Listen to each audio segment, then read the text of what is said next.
इथेनाद्यतो ज्ञानराजा सुपात्र तया पाठविता महापुण्यराशी। नमस्कार माझा सद्गुरु श्री ज्ञानेश्वरासी। शुका सारिखे पूर्ण वैराग्य जाचे वशिष्ठा परिज्ञान योगेश्वराचे। कवी वाल्मिकांसारिखा मान्य ऐसा नमस्कार माझा सद्गुरु रामदासा। आदो राम तपोवनादिगमनं हत्वा मृगं काञ्चनं वैदेहीहरणं जटायुमरणं सुग्रीव सम्भाषणं वालीनिर्दलनं समुद्रतरणं लङ्कापुरीदाहनं पश्चात् रावणकुम्भकर्णहननम् एतद्विरामायणम्।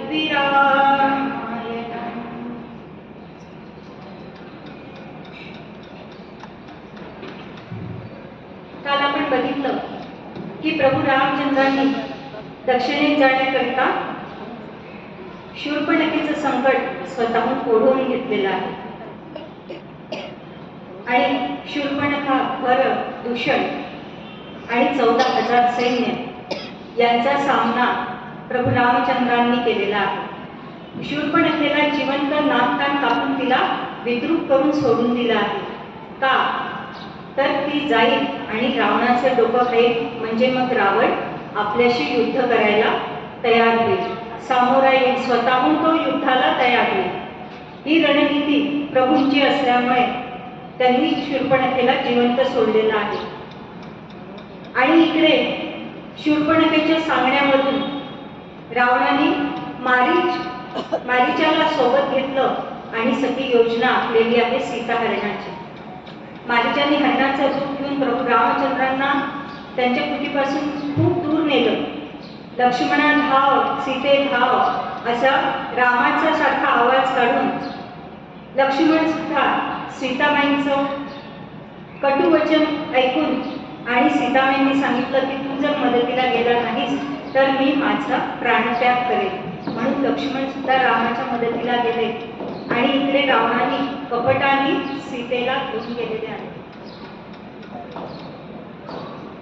मार्गात आपण बघितलं की जटायूंनी हे बघितलेलं आहे आणि जटायूंनी आपल्या शक्तीनिशी, पूर्ण सामर्थ्यानिशी रावणासोबत युद्ध केलेलं आहे सीतेला वाचवण्याकरता। कालची जटायूची कथा ती ऐकली की आपल्याला कोणाची आठवण होते? आताच्या काळातली बाजीप्रभू देशपांडेंची।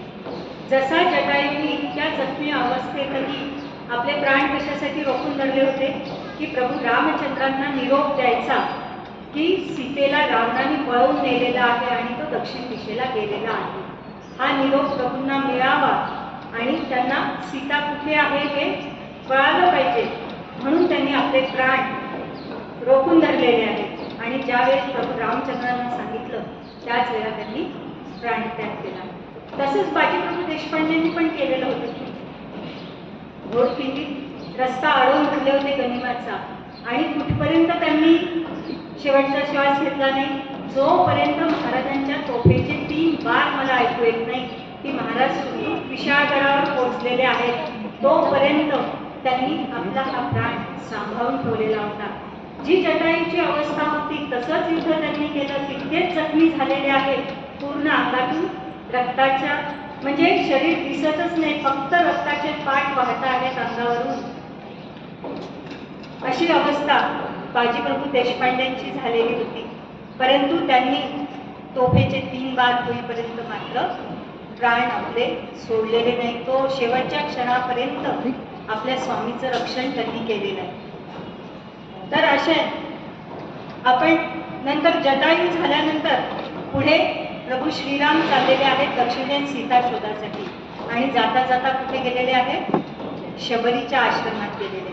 रामभक्त शबरी तिचं आपण पूर्ण चरित्र बघितलं की प्रभू रामचंद्रांची लीला तर खूपच सुंदर आहे, पण तितकीच सुंदर लीला आहे रामाच्या भक्तांची।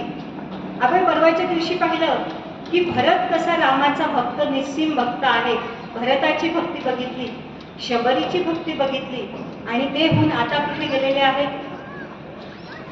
ऋष्यमुख पर्वतावर प्रभू श्री रामचंद्र पोचलेले आहेत आणि तिथे भेट कुणाची झाली?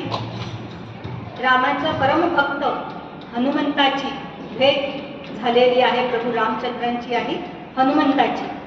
त्यानंतर वाली वध करून आणि वालीच्या सगळ्या प्रश्नांना उत्तर देऊन की तू एक अपराधी आहेस म्हणूनच मी तुला अशा प्रकारे हा दंड दिला, मी काही तुझ्याशी युद्ध करायला आलो नव्हतो, तर तुझ्या अपराधाची शिक्षा देण्यासाठी मी आलेलो होतो, असं म्हणून वालीचं सुद्धा समाधान केलं.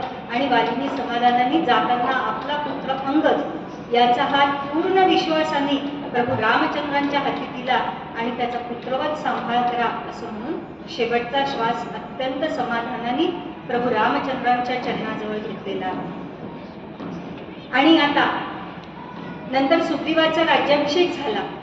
सुग्रीव आता किष्किंधेचा राजा झालेला आहे आणि राम आणि लक्ष्मण हे प्रस्रवण पर्वताच्या गुफेमध्ये राहत आहेत, कारण कोणत्याही राज्यात आतमध्ये जाऊन राहायचं नाही, हा वनवासाचा त्यांचा नियम. त्यामुळे किष्किंधेच्या बाजूला असलेल्या पर्वताच्या गुफेमध्ये ते राहत आहेत. त्यांचा मुक्काम तिथे जास्त दिवस का झालेला आहे? कारण आता पाऊस सुरू झालेला आहे आणि पावसाळ्यात जाणं, सगळीकडे फिरणं, संचार करणं काही शक्य नाही, म्हणून काही दिवस थांबलेले आहेत.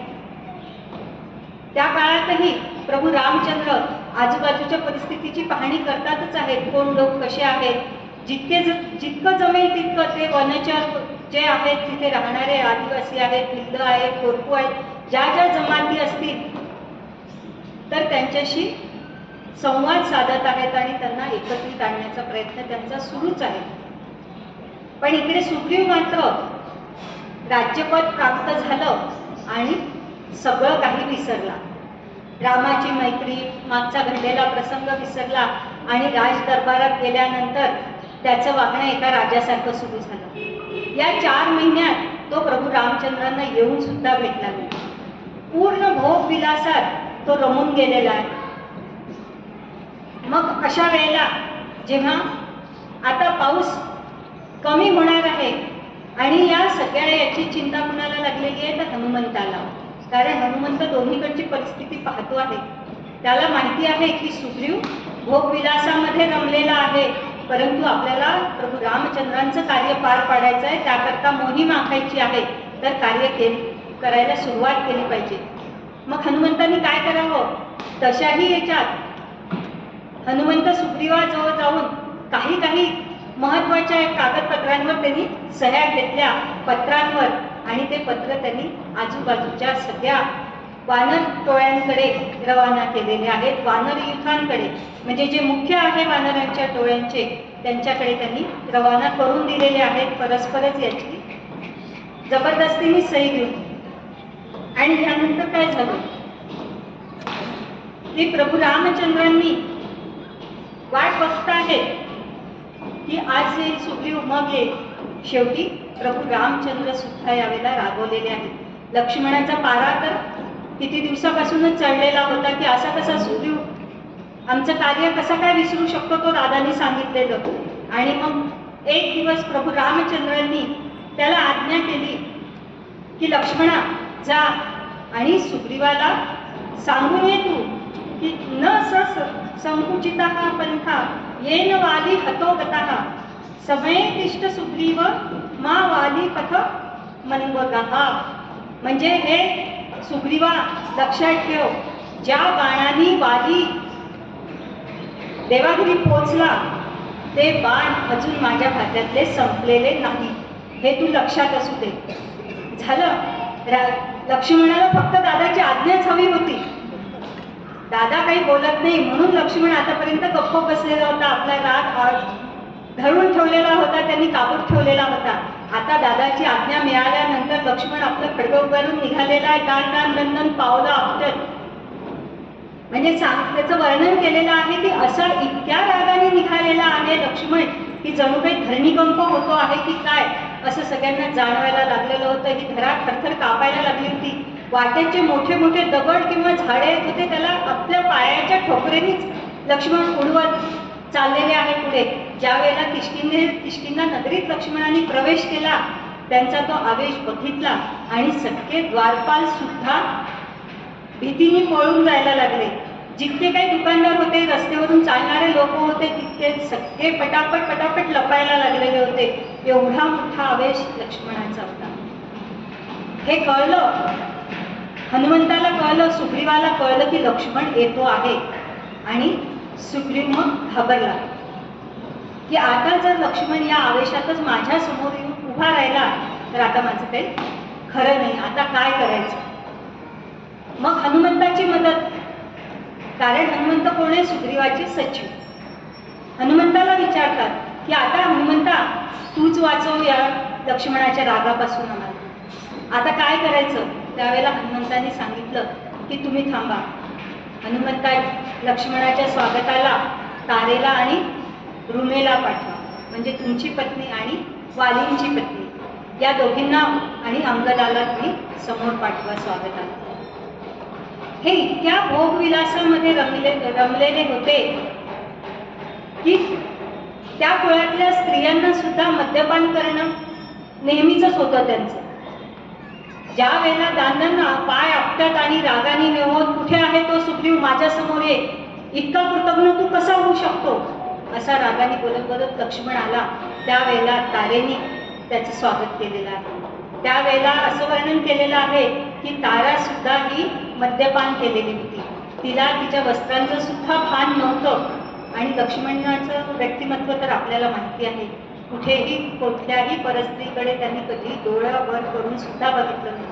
परस्त्री कशाला, आपली मातेसम असलेली भाऊजई सीता माता ज्या वेळेला सुग्रीवानी त्या सीतेच्या उत्तरीयामध्ये गुंडाळलेले ते दागिने दाखवले प्रभू रामचंद्रांना की पहा, एक स्त्री चाललेली होती आकाशमार्गाने, रावण घेऊन चाललेला होता, त्यावेळेला तिने हे टाकलेले होते, तर बघा हे सीता मातेचे आहेत का, म्हणून ओळख द्यायला त्यांनी ते आणून दाखवले. रामांना काही थोडेसे दागिने ओळखायला आले आणि प्रभू रामचंद्रांनी काय केलं, तिचं उत्तरीय ओळखलं आणि कळलं की हे आपल्या सीतेचेच दागिने आहेत. आणि प्रभू रामचंद्र लक्ष्मणाला म्हणतात, लक्ष्मणा बघ रे, तुला काही दागिने ओळखू येतात का. तर त्यावेळेला लक्ष्मणाने ते दागिने पाहिले आणि त्याच्या तोंडून कुठलं वाक्य बाहेर पडलं, नाहं जानामि केवले नाहं जानामि कुंडले नुपुरे ते जानामि नित्यपादाभिवंदनम.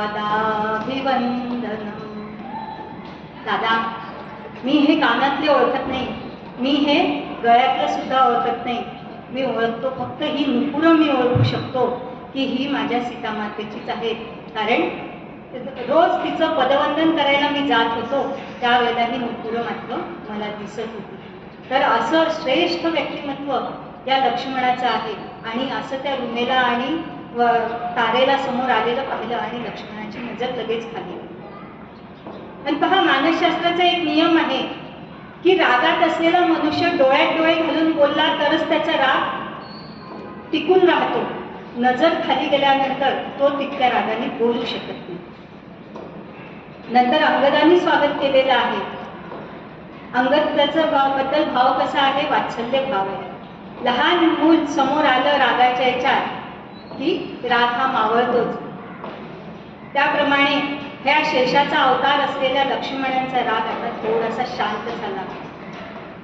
अंगदानी ज्या वेळेला त्यांचं स्वागत केलं, बघा, ज्या वेळेला भगवान विष्णूंनी नरसिंहाचा अवतार घेतलेला होता, हिरण्यकश्यपूचा वध केल्यानंतर तरीही ते हिंस्त्र रूप तसंच होतं भगवंताचं. त्यांना शांत कसं करायचं, सगळे देव घाबरले. देवाच्या त्या रूपाच्या समोर जायला साक्षात लक्ष्मी माता सुद्धा घाबरली. त्यावेळेला कोणाला पाठवलं, प्रल्हादाला. ते प्रल्हादाचं बाळ रूप आणि त्या भक्त स्वरूप ते पाहिलं, त्यावेळेला नरसिंह भगवान शांत झालेले आहेत. तर असे यांनी स्वागत केल्यानंतर लक्ष्मणाचा राग थोडासा शांत झाला आणि त्यानंतर मग सुग्रीव समोर आला. लक्ष्मणाचं त्यांनी पहिले चरण स्पर्श केला, वंदन केलं, त्यांना उच्चासनावर बसवलं, आपण खाली बसलेला आहे आणि सांगितलं की मला तुमच्या कार्याची आठवण आहे आणि त्याप्रमाणे कार्य करायला सगळीकडे निरोप हे पाठवलेले आहे. बघा, हनुमंतांनी आपल्या स्वामीचं रक्षण व्हावं म्हणून परस्परच हे सगळे निरोप पाठवलेले होते. आणि एकदा जो शरण येतो त्याला क्षमा करणं हाच मोठ्यांचा मोठेपणा असतो. परम अन्याय करून आला, साष्टांग नमस्कार घातिला, तरी तो अन्याय क्षमा केला पाहिजे श्रेष्ठी. शरण आल्यानंतर त्याचे अपराध सगळे हेच मोठेपण असते की त्याचे सगळे अपराध पोटात द्यायचे. त्याप्रमाणे लक्ष्मणाने सुग्रीवाला समजावून सांगितलं. त्यानंतर सुग्रीव इकडे प्रभू रामचंद्रांना येऊन भेटलेले आहेत आणि नंतर सगळ्या आजूबाजूच्या जितक्या सगळ्यांना बोलावणे पाठवले होते, एक एक एक एक एक एक टोळीचे प्रमुख आपल्या आपल्या पूर्ण टोळ्यांसह तिथे यायला सुरुवात झाली की आता प्रभू रामचंद्रांचं कार्याची आखणी कशी करायची. हा समुद्र लंघून जायचं आहे चारी बाजूने, आणि मग ही सीता कुठे असेल याकरता सीतेचा शोध घेण्याला चारही दिशांना या सगळ्या टोळ्या रवाना केलेल्या आहेत. की सगळा पूर्ण परिसर पाहायचा आहे की सीतेला रावणाने नेमकं लपवून कुठे ठेवलं. दक्षिणेत जाताना दिसली होती हे जटायूंनी सांगितलं होतं, यांनी पण पाहिलेलं होतं दक्षिणेकडे, परंतु रावणावरचा भरोसा काय. हे सगळे राक्षस कसे मायावी आहेत, त्यांनी तिला दक्षिणेत न ठेवता आणखीन कुठे नेऊन ठेवलेलं असू शकतं, म्हणून चारही दिशांना शोध घेण्याचं ठरवलं. तर सुग्रीवानी एकेकाची नेमणूक एकेका दिशेला जाण्यासाठी केलेली आहे. विनत हा युद्धपती आहे, त्याची हे केली, त्याच्या सोबत त्याची एक टोळी पाठवलेली आहे पूर्व दिशेला. सुषेण हा गटप्रमुख करून त्याची टोळी पाठवली पश्चिम दिशेला. शतबली आणि त्याच्यासोबत त्याचं सैन्य पाठवलेलं आहे उत्तर दिशेला. यांच्यासोबत प्रत्येक टोळीत लाखो वानर यांनी दिलेले आहेत की जर काही दगाफटका झाला तर आपण सोबत पाहिजे. आणि दक्षिणेची टोळी मात्र सगळे प्रमुख ठेवलेले आहेत. त्यात कोण आहे, जांबवंत आहे, हनुमंत आहे, नल, नील, अंगद या सगळ्यांची नेमणूक केलेली आहे दक्षिण भागात जाऊन सीतेचा शोध घेण्याच्या साठी. आणि या टोळीचा प्रमुख कोणाला केलेला आहे, अंगदाला. प्रभू रामचंद्रांनी सांगितलं की या टोळीचा प्रमुख कोण राहील, अंगद राहील. तर त्यावेळेला ज्या वेळेला की प्रभू रामचंद्रांनी आपल्यावर एवढा विश्वास टाकला आणि या टोळीचं प्रमुख आपल्याला नेमलेलं आहे हे ऐकलं, त्यावेळेला अंगदाच्या डोळ्यात आनंदाश्रू उभे राहिले. तो नतमस्तक झाला की बाप, म्हणजे माझ्यावर एवढी मोठी जबाबदारी प्रभूंनी टाकलेली आहे. आणि आता ठरलं, सगळ्या टोळ्या रवाना झाल्या. जो तो आपल्याला दिलेल्या दिशेकडे त्यांनी प्रयाण केलेलं आहे. परंतु एक हनुमंत असे आहेत, कसे आहे, आपण कालच त्यांचं सगळं वर्णन बघितलं, बुद्धिमताम वरिष्ठ, की अरे सांगितलं या दिशेला जा की लगेच उड्डाण करून जायचं. पण त्यांनी प्रभू रामचंद्रांना विचारलं की प्रभू, आम्ही सीतामातेच्या शोधाला जाणार तर आहोतच, परंतु पहिले हे सांगा की सीतामाता दिसतात तरी कशा. म्हणजे कुठली स्त्री दिसली आम्हाला ओळखायला आले पाहिजे ना, सीतामाता नेमकी कोणती आहे, नाहीतर आम्ही कोणत्याही स्त्रीला सीतामाता समजून बसायचो. मग त्यावेळेला प्रभू रामचंद्रांनी अत्यंत सुंदर असं सीतेचं वर्णन करून सांगितलं की माझी सीता कशी आहे. मग त्यावरच हनुमंत थांबले नाही, तर म्हणाले, प्रभो, सीता मातेनी, मी त्यांना तुम्ही वर्णन केलेल्या याच्यावरून मी सीता मातेंना ओळखेल, परंतु त्यांनी माझ्यावर कसा विश्वास ठेवावा. मग याकरता काही खूण. तर प्रभू रामचंद्रांनी सीतामातेचे जे दागिने सापडलेले होते त्यातनं राम अशी अक्षरं कोरलेली अंगठी हनुमंताला दिली. खूण म्हणून तू ही जानकीला दाखव, त्यामुळे ती ओळखेल. इथे पण हनुमंत थांबले नाहीत बघा. हनुमंत म्हणतात, प्रभो, एका अंगठीसारख्या पुष्कळ अंगठ्या असू शकतात आणि एखाद्या वेळेला असंही होऊ शकतं की माझ्या हातून ही अंगठी हरवल्या सुद्धा जाऊ शकते. आणि ती जर कुणाच्या हातात पडली तो त्याचा गैरवापर सुद्धा करू शकतो. म्हणून अंगठी हा पण काही खूप सबळ पुरावा होऊ शकत नाही. तर प्रभू आता तुम्ही एक गोष्ट करा की मला अशी एखादी तुमच्या दोघांमधलीच गुपित गोष्ट मला सांगा की जी गोष्ट तुमच्या दोघांव्यतिरिक्त तिसऱ्या कुणालाच माहिती नाही, की ती सांगितल्यानंतर सीता मातेंचा माझ्यावर पूर्ण विश्वास बसेल की मी तुमच्या अंतर्गत पोटातला माणूस आहे म्हणून. त्यावेळेला प्रभू रामचंद्र सांगतात, बघ हनुमंता, एक वेळेला घटना घडलेली आहे. आम्ही चित्रकूट पर्वतावर बसलेलो असताना, एकांतात असताना इंद्राचा पुत्र जयंत हा कावळ्याच्या रूपात तिथे आला आणि सीतेची छेड काढायला लागला. इंद्राचाच पुत्र तो, बापसे बेटा सवय. सीतेची छेड काढायला लागला. त्यावेळेला प्रभू रामचंद्रांनी काय केलं की तिथली एक दर्भाची काडी म्हणजे गवताची काडी उचलली आणि त्याच्या डोळ्याला फेकून मारला आणि तिथून जयंत पळून गेला. तर ही गोष्ट फक्त मला आणि जानकीलाच ठाऊक आहे. मी लक्ष्मणाला सुद्धा ही सांगितली नाही, कारण तुला तर माहिती आहे, जर लक्ष्मणाला कळलं असतं की माता जानकीची कोणी छेड अशा प्रकारे काढत आहे तर यांनी डायरेक्ट स्वर्गावरच आक्रमण केलं असतं आणि जयंतासोबत इंद्राला सुद्धा सोडलं नसतं त्यांनी. म्हणून ही गोष्ट मी लक्ष्मणाला सुद्धा बोललेलो नाही. तर अशा सगळी माहिती घेऊन हनुमंत, जांबवंत, नल, नील आणि त्यांचा प्रमुख अंगद ही आणि त्यांच्या सोबतचे सगळे साथीदार ही सगळी टोळी निघालेली आहे दक्षिणेकडे. मोठ्या उत्साहात हे सगळेजण शोध घेत आहेत. प्रत्येक जंगलाचा कप्पा त्यांनी बघायला सुरुवात केली. गुहा आणि गुहा शोधता आहेत की कुठे लपवून ठेवलेलं असेल सीतेला, रावणाने सांगता येत, पण कुठेच सीतेचा पत्ता लागून नाही राहिला. शेवटी हे सगळे जाऊन पोचले समुद्र किनाऱ्यावर. आता काय करायचं? आपल्याला सीता माता तर दिसत नाही आहे, त्यामुळे हे सगळे वानरगण झाले अतिशय निराश झालेले आहेत. आणि शेवटी की आता आपण प्रभू रामचंद्रांना आपलं हे मुख कसं दाखवायचं, आणि आपण अपयशी झालो तर सुग्रीव आपल्याला काही सोडणार नाही. तर आता काय करायचं? निराश होऊन की आता हे मुख रामाला दाखवणे नको, म्हणून त्यांचा विचार सुरू झाला की एकमेकांशी बोलायला लागले. असं वाटते म्हणे मला आता की असं अपयशी तोंड घेऊन जाण्यापेक्षा इथेच आत्महत्या करावी, प्राणार्पण करून द्यावं, की तिकडे जाणंच नको आणि आपण सीतामातेचा शोध काही लावू शकलो नाही, प्रभू रामचंद्राचं कार्य आपल्या हातून काही पूर्ण होऊ शकलं नाही. असे त्यांचे बोलणे सुरू होते की आपण आता आत्महत्याच करू.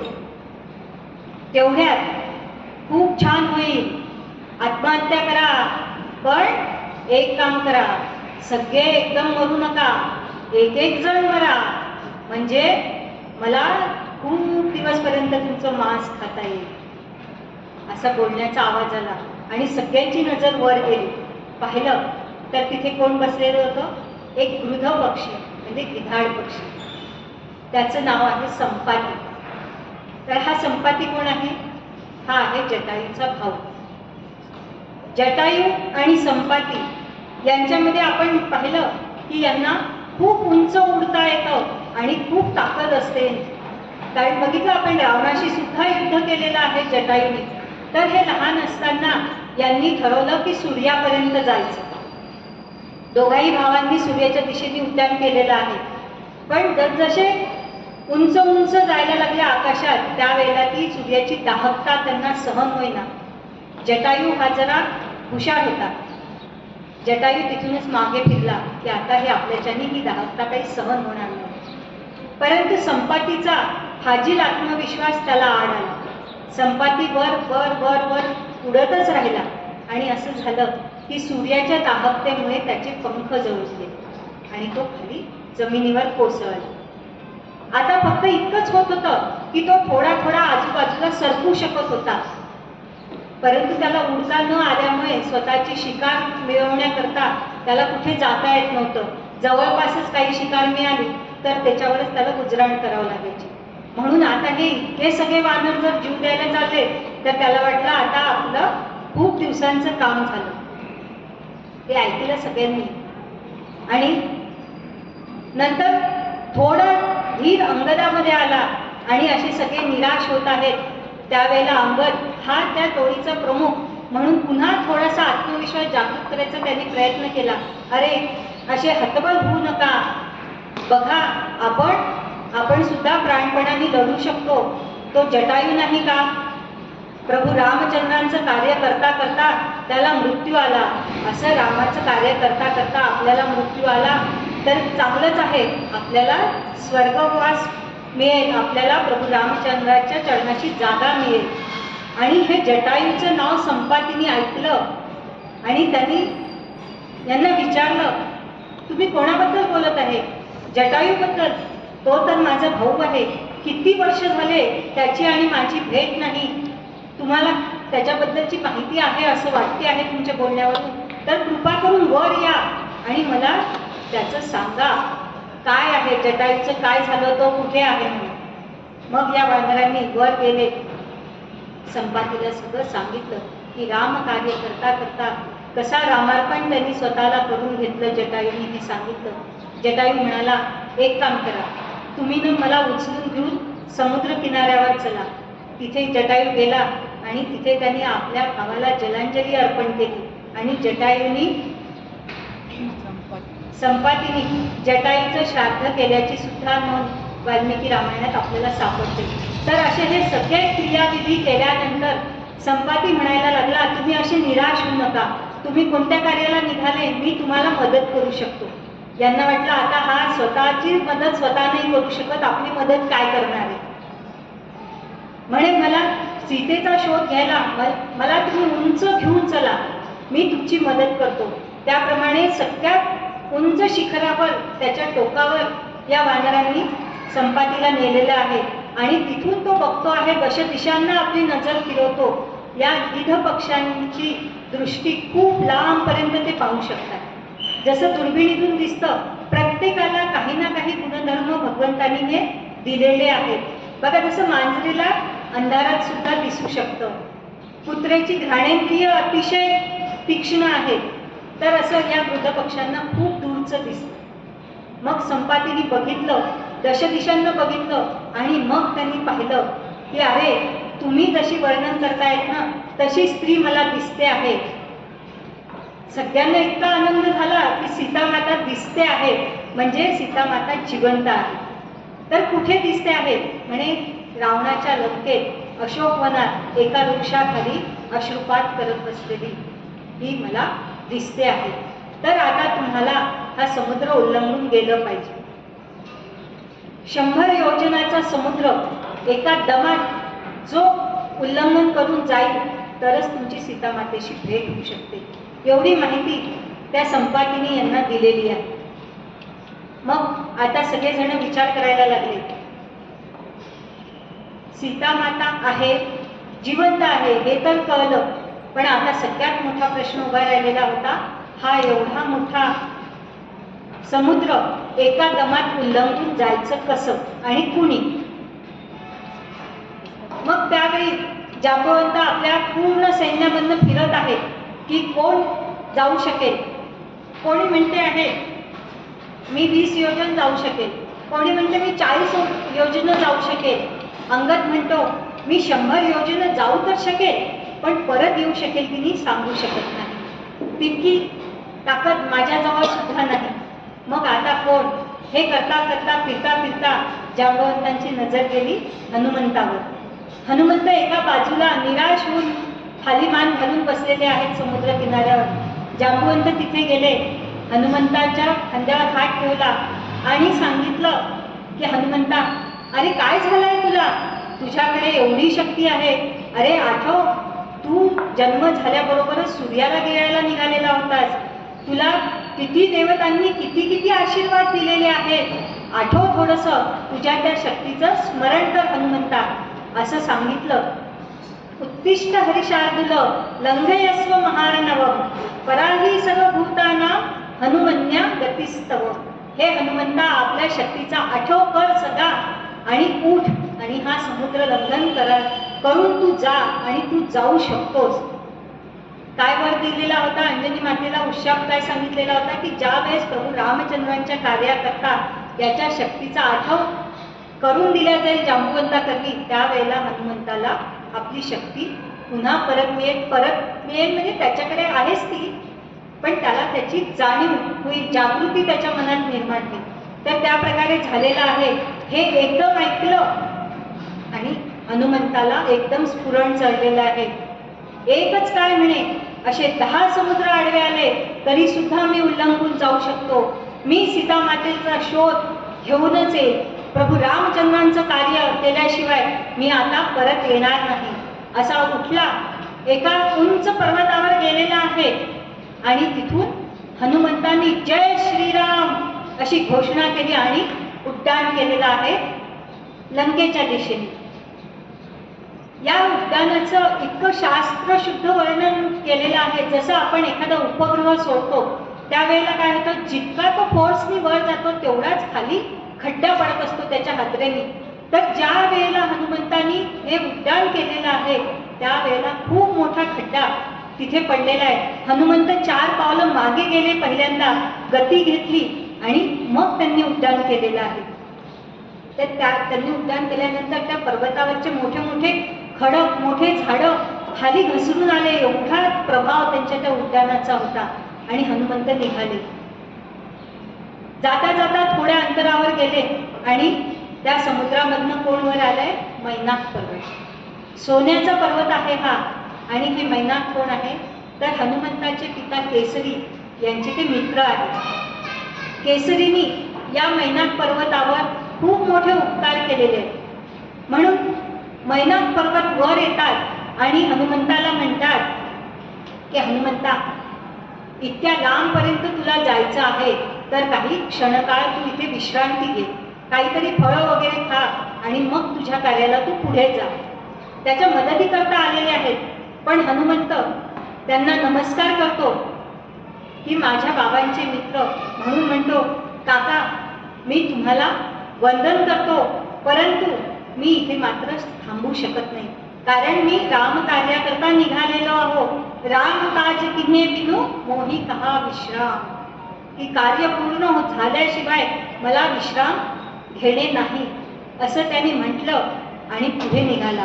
मैनाक पर्वतांनी त्यांना आशीर्वाद दिला हनुमंताला. असा हा हनुमंत वेगाने निघाला. सगळे देव आनंदित झालेले आहेत, परंतु एक भीती असलेलं मनात की हा निघाला तर खरं, पण हा तितका बुद्धिमत्ता आहे का, याचा लंकेमध्ये निभाव लागेल का.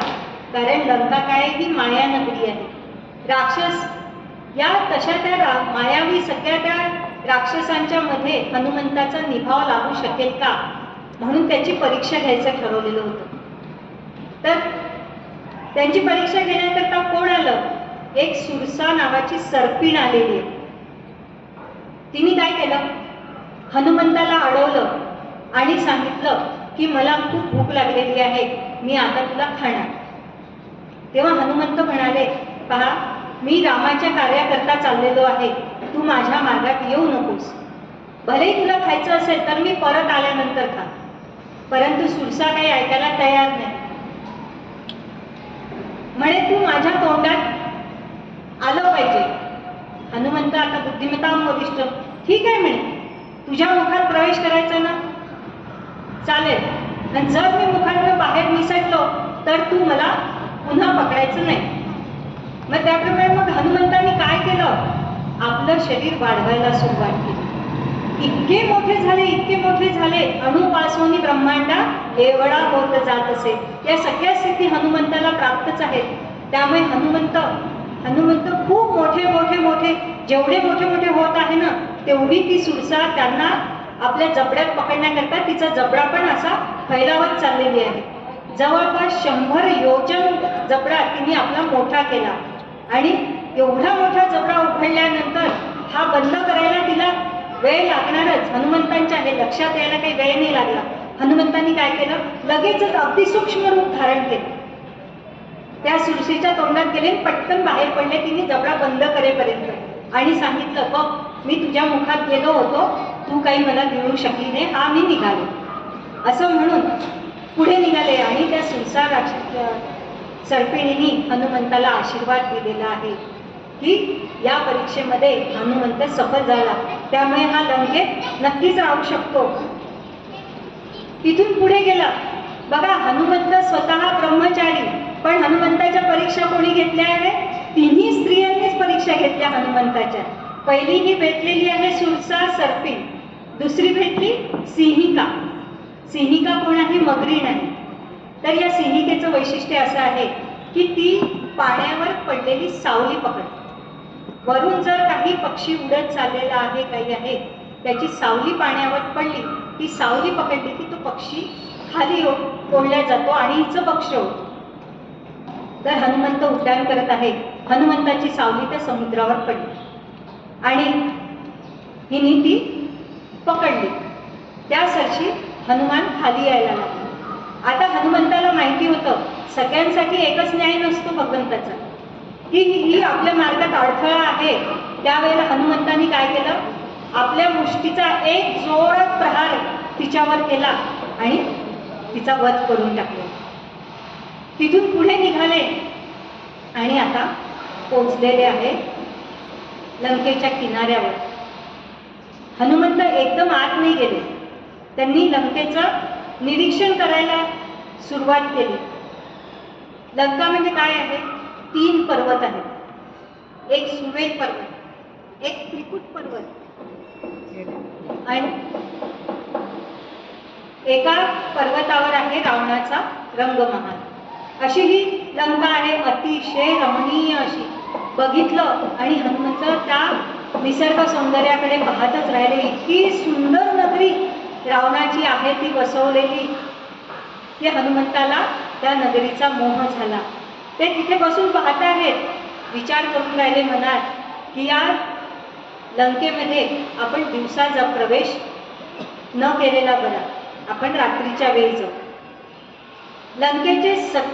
लंकेला 4ही दिशांनी दरवाजे आहेत, याचं निरीक्षण हनुमंत करत आहेत. 3 दिशांचे दरवाजे हे बंद आहेत, फक्त एक दक्षिण द्वार तेच उघडं आहे.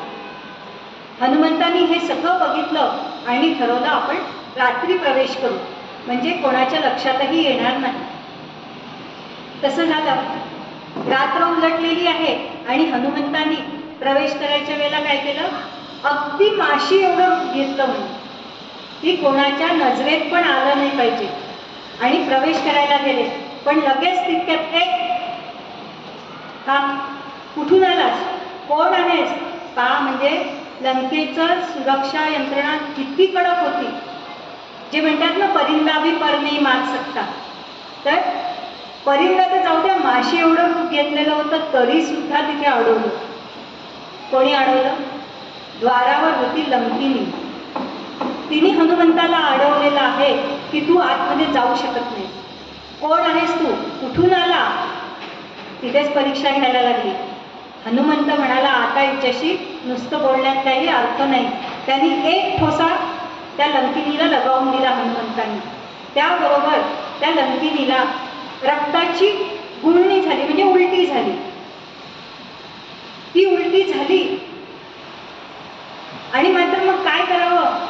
त्या लंकिनीने सांगितलं, अरे वा, खूपच छान झालं, आता चांगले दिवस यायला सुरुवात झालेली आहे.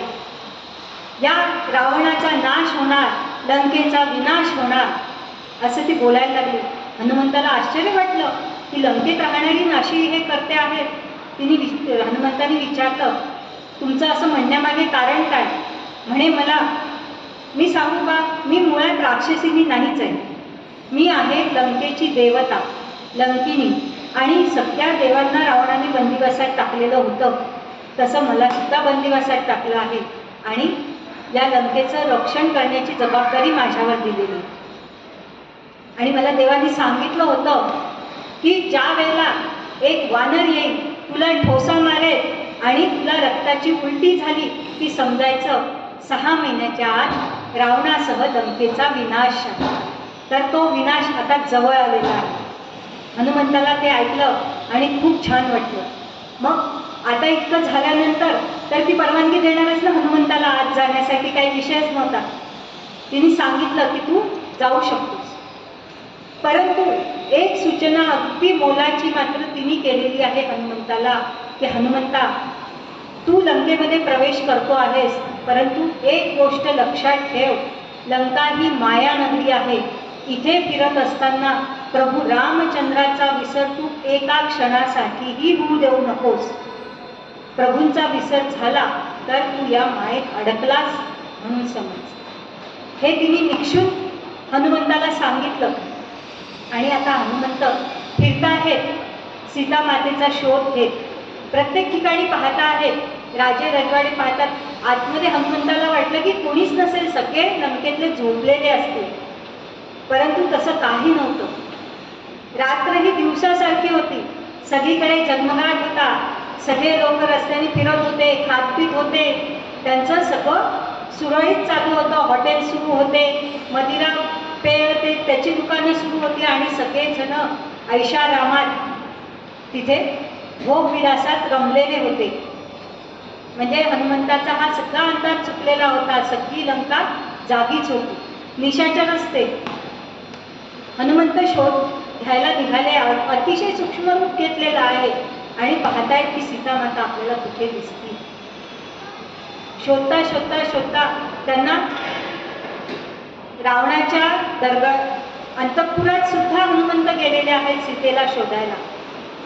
त्यावेळेला मंदोदरीलाच त्यांना असं वाटलं ही सीता माता असावी कदाचित. परंतु नंतर त्यांच्या लगेच लक्षात आलं की सीता माता इतक्या शांत चित्ताने आणि असं पलंगावर इतक्या मोठ्या मंचकावर कशा विश्राम करत असतील, हे शक्यच नाही आहे. म्हणून हनुमंत तिथून बाहेर पडले आणि फिरता फिरता आले आहे अशोकवन. तिथे त्यांनी पाहिलं एका झाडाखाली मलिन वस्त्र झालेले आहेत, चेहरा सुद्धा म्लान झाला आहे, रडून रडून डोळे सुजून गेलेले आहेत.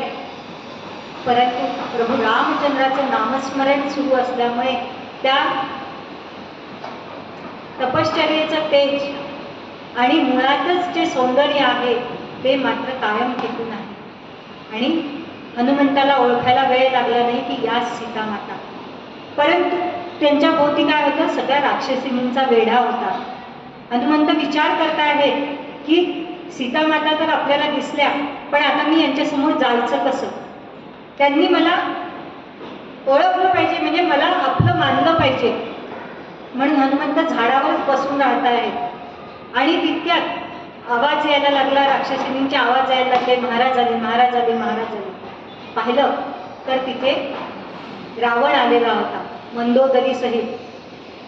रावणाला येताना पाहिलं आणि ते रावणाचं रूप पाहून हनुमंत अगदी म्हणजे बघतच राहिले.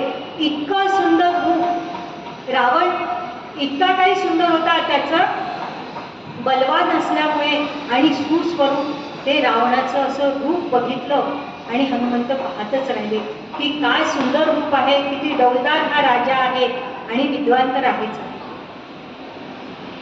रावण सीतेच्या जवळ आला, तिथे उभे आहेत आणि सीतेला पुन्हा पुन्हा सांगतो आहे की तू माझ्याशी विवाह करायला सिद्ध हो म्हणून.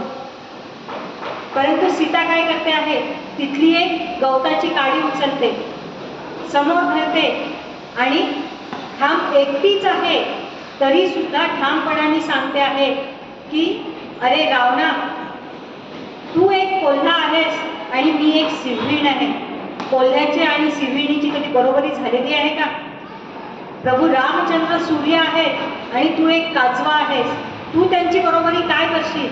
अशी आत्मविश्वासाने ती रावणाला बोलते आहे. आणि बघा ती एक पद्धत असते, काडी का धरली तिने समोर, की परपुरुषासमोर त्याच्याकडे बघून पुलिंग स्त्रियांनी बोलायचं नसतं, कोणाला तरी मध्ये धरून मग बोलणं. म्हणून सीतेच्या हातात ती काडी आहे आणि त्याच्याकडे बघून ती रावणाशी बोलती आहे.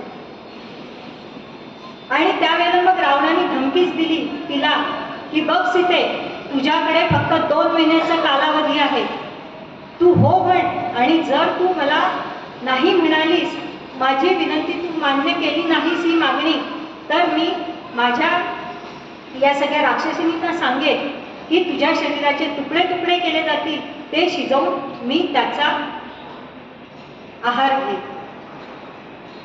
आणि रावण शस्त्र घेऊन सीतेवर धावून चाललेला आहे आक्रमण करायला. त्यावेळेला मात्र रावणाला मंदोदरीने अडवलेला आहे. नाथ, एका पतिव्रतेचा असा अंत तुम्ही करू नका. आणि रावणाने आल्या पावलीस तो परत गेलेला आहे. हे सगळं हनुमंत झाडावरून पाहत आहे. त्या रावणाची अशी धमकी ऐकली, त्या राक्षसिनींचं ते वागणं पाहिलं आणि हनुमंताचे तिथेच मुठी वळायला लागल्या, दात खायला लागला. त्याला वाटत होतं आत्ताच खाली उतराव आणि या रावणाला एक ठोसा मारून खाली पाडावं. परंतु संयम हा महत्वाचा असतो. भलत्या वेळी भलती कृती आतताईपणाने करणं हे बरोबर नसतं, हे हनुमंत जाणत होते. कारण बुद्धिमत्ताम वरिष्ठ होते ते. त्यांचा जन्मने पहा, छत्रपती शिवाजी महाराजांनी प्रतापगडावर आहेत. अफजल खान चाल करून आलेला आहे. अफजल खानाला माहिती होतं की आपण या वाईच्या जंगलात जाणं कठीण काम आहे. शिवाजीला आपण कोणत्याही परिस्थितीत खाली बोलावलं तर आपण लढू शकतो. म्हणून तो काय करतो आहे, प्रत्येक मंदिरांची तोडफोड त्याची चालू आहे. पंढरीच्या पांडुरंगाचं मंदिर त्यांनी तोडलेलं आहे. आणि जी शिवाजी महाराजांची कुलदैवता तुळजाभवानी हिचं मंदिर सुद्धा त्यांनी फोडलं. नवे नवे ती देवीला सुद्धा भंग केलेली आहे, तुळजाभवानी सुद्धा. की हे पाहिल्यानंतर शिवाजी आपल्याशी लढायला मोकळ्या पटांगणात येईल आणि तिथे आपण त्याचा सहजच हरवू शकू शिवाजीला. पण शिवाजी महाराजांना सुद्धा हे माहिती होतं की आपलं बल अफजल खानाच्या सैन्यासमोर आपण टिकाव धरू शकत नाही समोरासमोर युद्ध केलं तर. म्हणून शिवाजी महाराजांनी किती संयम राखला सांगा. ज्या वेळेला भवानी मातेवर यांनी तलवार उगारली त्यावेळी शिवाजी महाराजांची परिस्थिती काय झाली असेल. परंतु हा राक्षस तर मारायचा. जिजामातेंनी काय सांगितलं होतं, ये बोकडास प्रतापगडावरच बळी दे, म्हणजे त्या देवीलाच हा बळी दे. तोपर्यंत त्यांना प्रतापगडावर आणेपर्यंत मी घाबरलेलो आहे, तुम्हाला खूप पितो आहे असं त्यांनी केलं. संयम राखला. म्हणूनच अफजल खान प्रतापगडावर पोचला आणि शिवाजी महाराजांना जे कार्य पार पाडायचं होतं ते त्यांनी गनिमी काव्याने पार पाडलं. तिथे त्यांचा संयमच कामी आलेला आहे. त्याचप्रमाणे म्हणजे शिवाजी महाराजांनीच खरे अनुयायी प्रभू रामचंद्रांचे आणि भगवान श्रीकृष्णांचे कोण असतील तर आपल्याला ते फक्त शिवाजी महाराजांमध्येच ते गुण आलेले दिसतात. आणि खऱ्या त्यांचा अभ्यास करून खऱ्या पद्धतीने त्यांचे भक्त झालेले आहेत ते खरंच शिवाजी महाराजांचंच चरित्रात आपल्याला दिसू शकतं सगळं. तर हनुमंतांनी असा संयम पाळलेला आहे. रावण निघून गेला, त्याच्यासोबत त्या अंगरक्षक असलेल्या त्या सगळ्या राक्षसींनी निघून गेल्या. हळूहळू पहाऱ्यावरच्या सुद्धा सगळ्या राक्षसींनी बाजूबाजूला निघून गेलेल्या आहेत. फक्त तिथे एक त्रिजटा नावाची राक्षसींनी थांबलेली आहे. ही त्रिजटा सीतेला सहाय्य करणारी आहे. तिची नेमणूक विभीषणाने केलेली आहे सीतेच्या संरक्षणाकरता. ती सीता त्या त्रिजटेला सांगते की त्रिजटे, आता मला हे काही सहन होऊन नाही राहिलं. मला असं वाटते आपण आत्महत्या करावी. माझे प्रभू कधी येतील काय माहिती. तर त्रिजटे, एक कर, मला विष आणून दे म्हणजे मी माझे प्राण देऊ शकेन. त्यावेळेस त्रिजटा म्हणते, सीते तू असं करू नकोस. आता तुला काही तुझ्या प्रभूंची जास्त दिवस वाट पाहायचं काम नाही. सीता विचारते, असं तू कशावरून म्हणते आहेस. तर त्रिजटा त्यावेळेला सांगते की अगं तुला सांगू का, काल म्हणे माझ्या स्वप्नात एक वानर आला होता, मोठं वानर. वरून हनुमंत ऐकतायत. त्यांना म्हटलं म्हणजे मी कधी कोणाच्या स्वप्नात जायला लागलो बाबा. एक मोठा वानर आला आणि मी पाहिलं की त्या वानरांनी सगळी लंका जाळून टाकलेली. म्हणजे हनुमंताला कळलं की हनुमंतासमोर प्रश्नच होता की आता सीतामातेंची भेट झाली की पुढचं कार्य काय आपलं, आपण काय करायचं. परंतु संदेश मिळाला की लंका जलाव. म्हणून हनुमंत आनंदी झाले. पहा, कार्य करायला निघालं ना की कोणाच्याही मुखातून भगवंत आपल्याला संदेश देत असतो. आपण अडीअडचणीत असलो तरी अचानक एखाद्याला आपल्या घरातलं लहान बालक सुद्धा बोलता बोलता काही बोलून जातं. आपली एखादी मैत्रीण, मित्र किंवा अपरिचित व्यक्तींचा आपल्याला कधी बसमधून प्रवास करत आहे, दोन व्यक्ती आपसात एकमेकांशी बोलत आहे, आपल्याला लक्ष नाही, परंतु त्यांचे काही वाक्य असे कानावर पडतात की आपली कार्यसिद्धी, त्याचा अर्थ लावून घेतला तर आपली कार्यसिद्धी होणार असते. म्हणजे असे संदेश हे आपल्यापर्यंत पोहोचत असतात. परंतु त्यावेळेला आपल्याला समजणं ते गरजेचं असते. तर हनुमंताला आता कळलं की पुढचं आपलं कार्य काय आहे, लंका जलाव. आता ती त्रिजटा सुद्धा निघून गेलेली आहे बाजूला आणि हनुमंत विचार करतायत, सीतामाता एकट्याच झाडाखाली बसलेल्या आहेत की आता आपण सीतामातेंना आपण भेटायला जाऊ शकतो. परंतु हनुमंत तिथे विचार करतायत की आता मी सीतामातेंच्या समोर कसा जाऊ, की त्यांना माझा विश्वास कशामुळे वाटेल. असा मी पटकन गेलो, या वानर रूपात गेलो तर सीतामातेला काय वाटेल की हे राक्षस वेगळे वेगळे रूप धारण करू शकतात. मारीचाने हरणाचं रूप घेतलं त्यामुळे सीतामाता फसलेल्या आहेत, म्हणून त्यांचा माझ्यावर विश्वास बसणार नाही.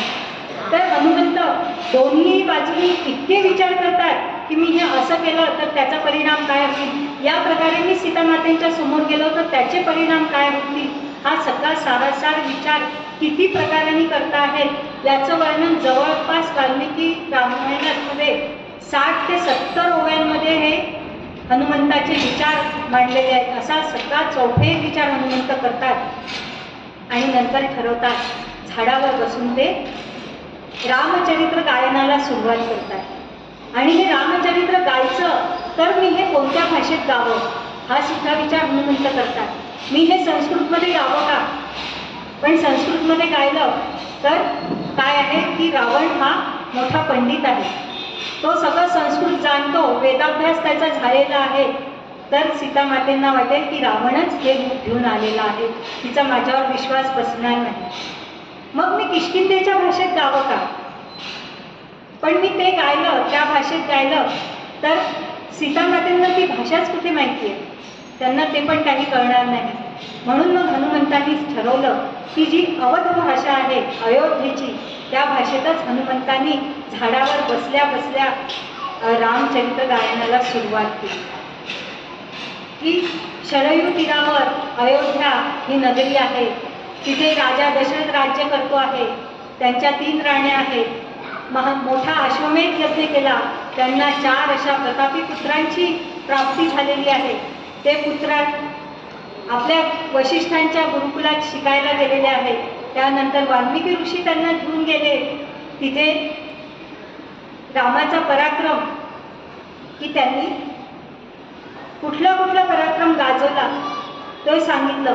त्यानंतर विश्वामित्र ऋषी मिथिलेत घेऊन गेलेले आहेत, तिथे जनक राजाच्या दरबारात गेले आणि तिथे सीतेचा स्वयंवर केलेला आहे. प्रभू रामचंद्रांनी त्या कोदंडाचा भंग केला, 2 तुकडे केले त्याचे, आणि सीतामातेचा आणि प्रभू रामचंद्रांचा विवाह झालेला आहे.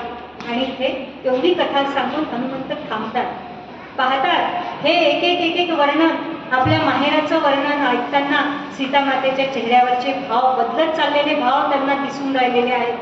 सीतामाता उठतात, पाहतात इकडे तिकडे, विचारून राहिल्या कोण गाणं म्हणतं आहे, माझ्या समोर या, आणि थांबले का बरं, पुढे बोला.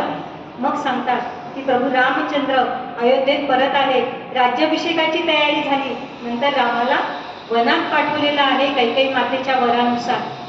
दशरथांचा मृत्यू झालेला आहे, भरत भेटायला आला आणि रामाच्या पादुकांची स्थापना अयोध्येच्या राज्यावर झालेली आहे. त्यानंतर शूर्पणखा येते, मारीच हरणाचं रूप घेऊन आलेला आहे आणि प्रभू रामचंद्र त्याच्या मागे गेलेले असताना रावणाने फसवून सीता मातेला उचलून घेऊन आलेला आहे. जटायूंनी अडवण्याचा प्रयत्न केला, पण जटायू या कामात अयशस्वी झालेला आहे आणि सीता मातेला रावण लंकेमध्ये घेऊन गेलेला आहे. आणि पुन्हा इथे हनुमंत थांबतात. सीता मातेला इथपर्यंतचा सगळा वृत्तांत माहिती आहे आणि उत्सुकता काय आहे की त्यानंतर काय घडलं हे ऐकण्याची. आणि आता उभं राहून इकडे तिकडे बघत आहेत की कोण गात आहे, माझ्या समोर या, आणखी सांगा कुठे माझे प्रभू कुठे आहेत, ते आता कसे आहेत सांगा ना मला. किती दिवस झाले माझी आणि माझ्या प्रभूंची भेट नाही, त्यांची अवस्था कशी आहे मला कृपा करून सांगा. आणि हनुमंतांनी सांगायला सुरुवात केली की प्रभू निघालेले आहे शोध घेण्याकरता, जंगलातून फिरता आहेत, जाता जाता शबरीची भेट झालेली आहे, ऋष्यमुख पर्वतावर आलेले आहेत, सुग्रीवाची भेट झाली, वालीचा वध रामचंद्रांनी केलेला आहे आणि आता सीता शोधाची मोहीम आखलेली आहे आणि सगळे वानर दशदिशांना सीता मातेच्या शोधासाठी गेलेले आहेत आणि त्याच वानरांपैकी एक वानर इथे अशोक वनात येऊन झाडावर बसून रामचरित्र गायन करत आहे. असं हे सगळं सांगतात आणि सीता माता म्हणते मग माझ्या समोर काय येत नाही. आणि त्यावेळेला जय श्रीराम म्हणून हनुमंतांनी सीता मातेच्या समोर उडी मारून हनुमंत प्रकट झालेले आहेत. आपला पूर्ण विश्वास वाटेल अशा वेळेला हनुमंतांनी एंट्री घेतलेली आहे. तरी सीता माता परपुरुष आहे, एकदम विश्वास ठेवत नाही. त्याला विचारते तू कोण आहेस. त्यावेळेला हनुमंत सांगतात मी प्रभू रामचंद्रांचा दूत आणि माता सीतेचा मी पुत्र आहे. ज्या वेळेला सीता ऐकते माता सीता, माता हा उल्लेख त्याच्या तोंडून निघतो तेव्हा सीतेला खात्री पडते की हा लंकेतला नक्कीच नाही. कारण परस्त्रीला माता मानणं हे लंकेच्या संस्कारातच बसत नाही, म्हणून तिला खात्री पडते. परंतु मग तरी ती विचारते की प्रभू रामचंद्रांनी माझ्याकरता काही दिलेलं आहे का.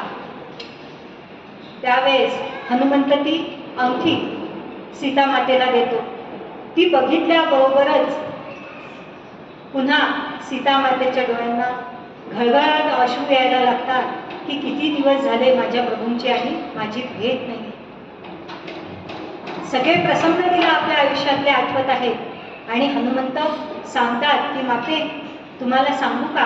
आणि जो जयंताचा प्रसंग प्रभू रामचंद्रांनी सांगितलेला असतो तो सीता मातेजवळ हनुमंत कथन करतात आणि सीता मातेला आता पूर्ण विश्वास बसतो की हा आपला पुत्र आहे, म्हणजे प्रभू रामचंद्रांनीच पाठवलेला आहे.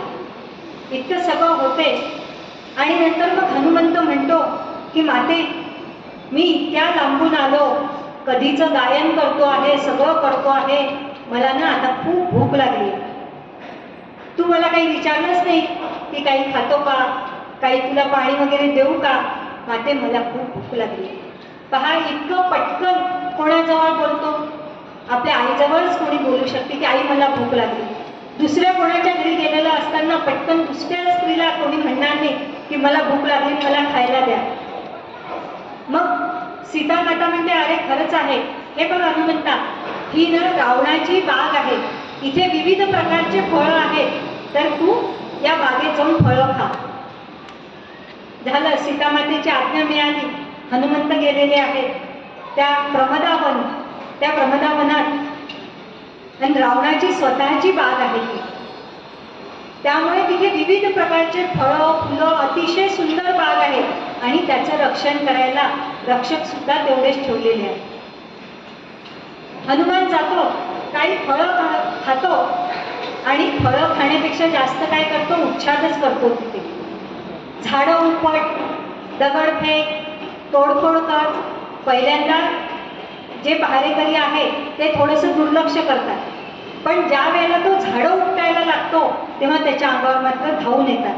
मग हनुमंत त्याच झाडांनी त्यांना फटके मारतो आणि तिथेच संपवून टाकतो. मग तिथे रावणाचा पुत्र अक्षय कुमार आलेला आहे. त्याला पाठवलेला आहे. रावणापर्यंत ही बातमी पोचते की एक वानर आलेला आहे आणि तो प्रमदावनाचा विध्वंस करून राहिलेला आहे. तर पाठवलं जातं. त्यावेळेला या अक्षय कुमाराचा सुद्धा वध हनुमंत तिथे करतात.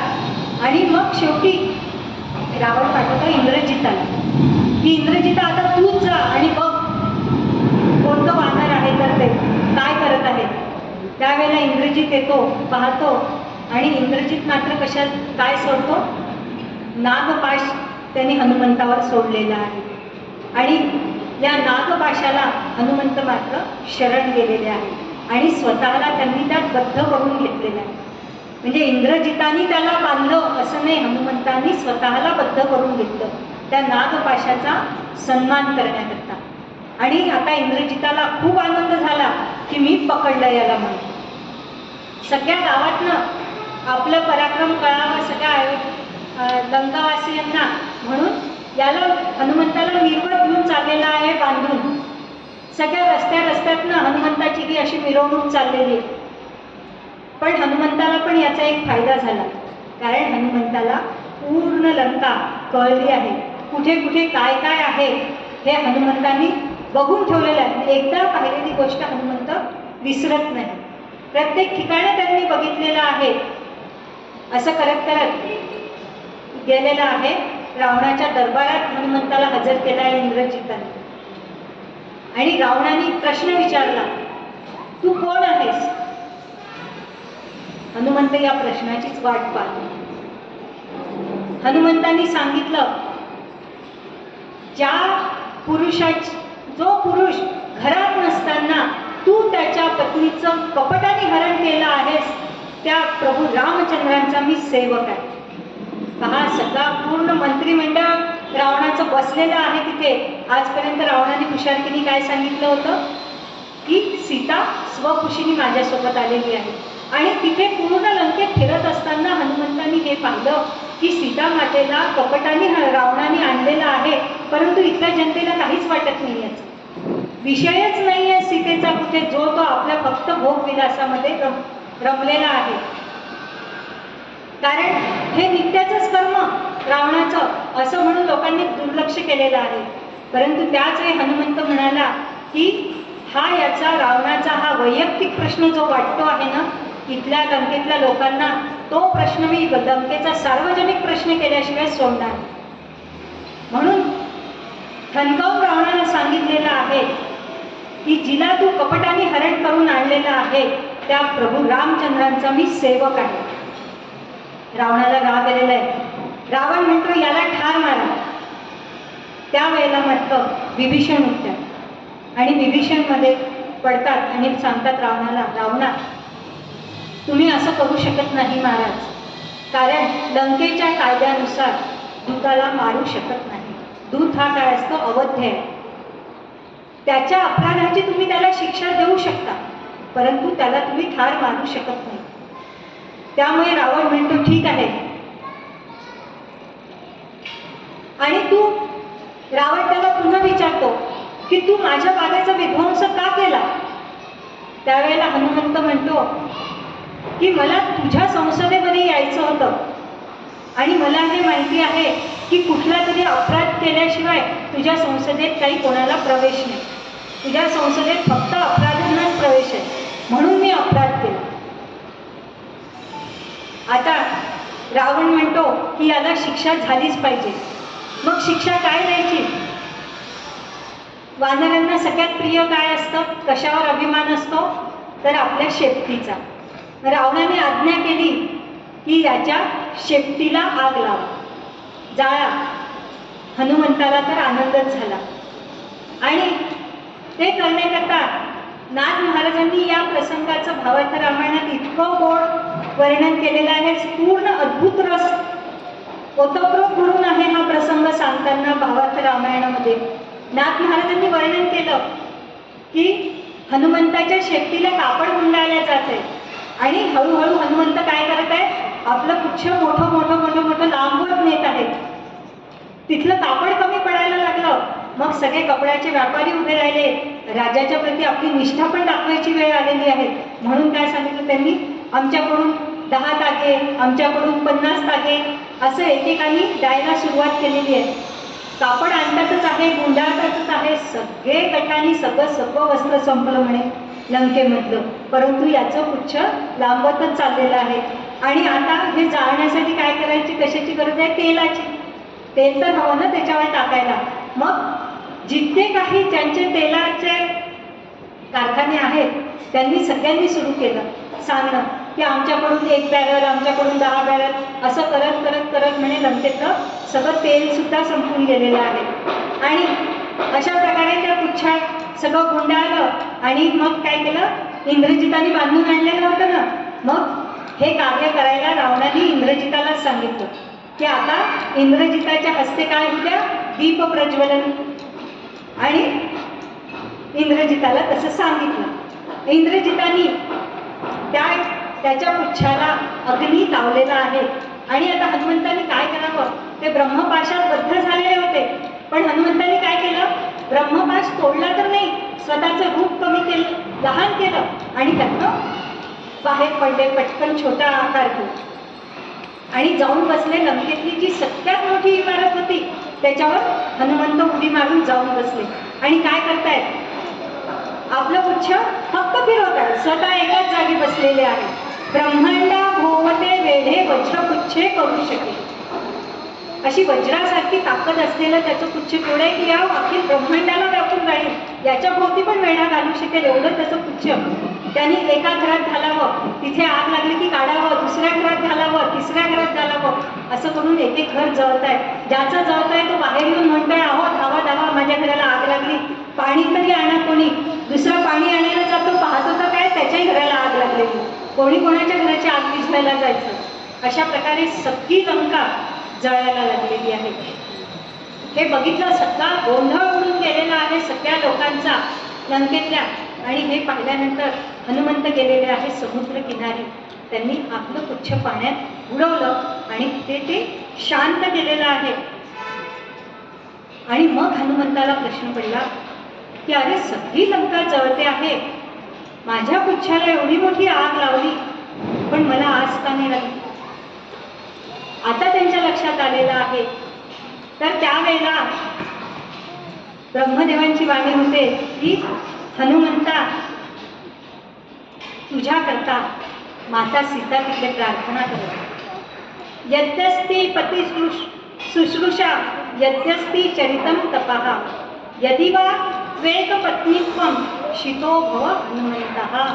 काय म्हणते आहे की अग्निदेवाला प्रार्थना करून सीता माता की मी जर माझ्या पतीची सेवा केली असेल, माझ्या पातिव्रत्यात काही सामर्थ्य असेल, तर हे अग्निदेवा तुम्ही हनुमंताकरता शीतल व्हा. पहा, एखादं कुठलं कार्य होत असते ना, त्यावेळेला ते कार्य एकट्याच्या हातून होत नसतं, त्याच्या मागे सगळ्यांच्या सदिच्छा असतात. त्याच वेळी ते मोठं कार्य पार पडत असतं. ज्या वेळेला आपण एखाद्या संकटातून बाहेर पडतो ना, तर लक्षात घ्यायचं की हे आपलं सामर्थ्य नाही, तर आपल्या मागे जी आपण आपलेपणाने जोडून ठेवलेली लोक आहेत, की जे प्रत्येक संकटकाळी आपल्या पाठीशी उभे राहतात, तर हे सगळं काही त्यांच्या प्रार्थनेचं फळ आहे. आज आताही बघा ना, आपली रामकथा किती निर्विघ्नपणे आणि छान चालली आहे, सगळ्यांना आनंद येतो आहे. पण म्हणजे मी सांगते म्हणून माझं बल आहे का, तर नक्कीच नाही. एवढं सांगू शकणं हे माझं सामर्थ्य नाहीच.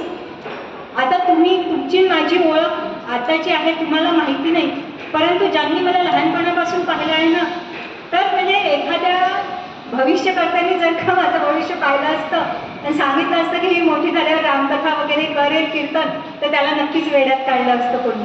परंतु हे करण्यामागे आणि आपली ही इथली पण रामकथा यशस्वी कशामुळे आहे की तुमच्या प्रत्येकाच्या मनात आहे की हा उत्सव चांगला झाला पाहिजे. तुमच्या मनातली प्रार्थना आणि हा समोर लावलेला आहे ना मोबाईल, याच्यावरून जे माझे सगळे बघता आहेत, सगळे नातेवाईक, सगळे ज्येष्ठ श्रेष्ठ घरी बसून, माझे बाबा आहेत, आत्या, काका, मामा, मावशी, सगळे सासरचे माहेरचे सगळेजण बघतायत आणि रोज फोन करून मला शुभेच्छा देत आहेत की तुझी ही कथा अशी छान होऊ दे, छान होऊ दे. आणि तुमच्या सगळ्यांचे चेहरे सुद्धा मला हेच सांगतायत की हा आपला उत्सव छान व्हावा. हे तुमचं जे पॉझिटिव्ह थिंकिंग आहे ना, ती पॉझिटिव्ह एनर्जी एकत्र झाल्यामुळेच हा उत्सव होत आहे इतका चांगल्या प्रमाणात. हे कोणा एकट्याचं सामर्थ्य कधीच नसतं. कोणत्याच चांगल्या कार्याच्या याच्यात आपण जे संकटातूनही पार पडतो ना, तर त्यामागे आपल्या सगळ्या पूर्वजांचे, आपल्या आपतेष्टांचे सगळ्यांचे आशीर्वाद. म्हणूनच आयुष्यात काय मिळवायचं असतं, तर असे हितचिंतक हेच जमा करायचे असतात. तीच खरी इस्टेट असते, तीच आपल्याला आपल्यासोबत जन्मजन्मांतरी चालणारी आहे. हेच आशीर्वाद, हाच आपलेपणा, हा आपल्याकरता. बाकी तर आपण इथून काहीच घेऊन नाही जाऊ शकत, पण हे मात्र जन्मजन्मांतरापर्यंत आपल्यासोबत जातं. तर असं सांगितलं की सीता माता तिकडे प्रार्थना करते आहे की हे अग्निदेवा माझ्या हनुमंता करता तुम्ही शीतल व्हा. आणि हनुमंताने हे केलं आणि आता निरोप घ्यायचा सीता मातेला भेटायला ते अशोकवनात गेलेले आहेत. तिला मातेला प्रणाम करतात आणि हनुमंताच्या डोक्यात आता मनात एक विचार येतो. सीता मातेला ते म्हणतात की माते आपण एक काम करायचं का, आता या लंकेतले लोक सगळेजण आग विझवण्याच्या मार्गाला लागलेले आहेत, तर आपण एक करूया, तुम्ही माझ्या खांद्यावर बसा, मी तुम्हाला प्रभू रामचंद्रांपर्यंत घेऊन जातो. इथे कोणाचंच लक्ष नाही. आता त्यावेळेला मात्र सीता माता हनुमंताला सांगते की हे बघ हनुमंता, रावणाला स्पर्श झाला ती माझी अगतिकता होती, परंतु जाणून बुजून मी तुझ्या खांद्यावर बसणार नाही. ही एक गोष्ट. आणि दुसरी गोष्ट म्हणजे मला सांग हनुमंता, रावणाने मला कपटाने चोरीने मला पळवून आणलं आणि तेच तू पण करणार. म्हणजे रावणाने मला चोरून आणलं, तू पण मला चोरूनच नेणार लंकेतून. चोरून न्यायसाठी मी अशी काही कोणी वस्तू आहे का रे की कोणी उचलावं आणि चोरून घेऊन जावं. आणि तू जर का मला असं चोरून नेलं तर माझ्या पतीचा पुरुषार्थ तो काय. आणि या सगळ्या राक्षसांना आणि या रावणाला कळलं पाहिजे की अयोध्येच्या राजस्नुषेला हात लावला तर त्याचे परिणाम काय होतात ते.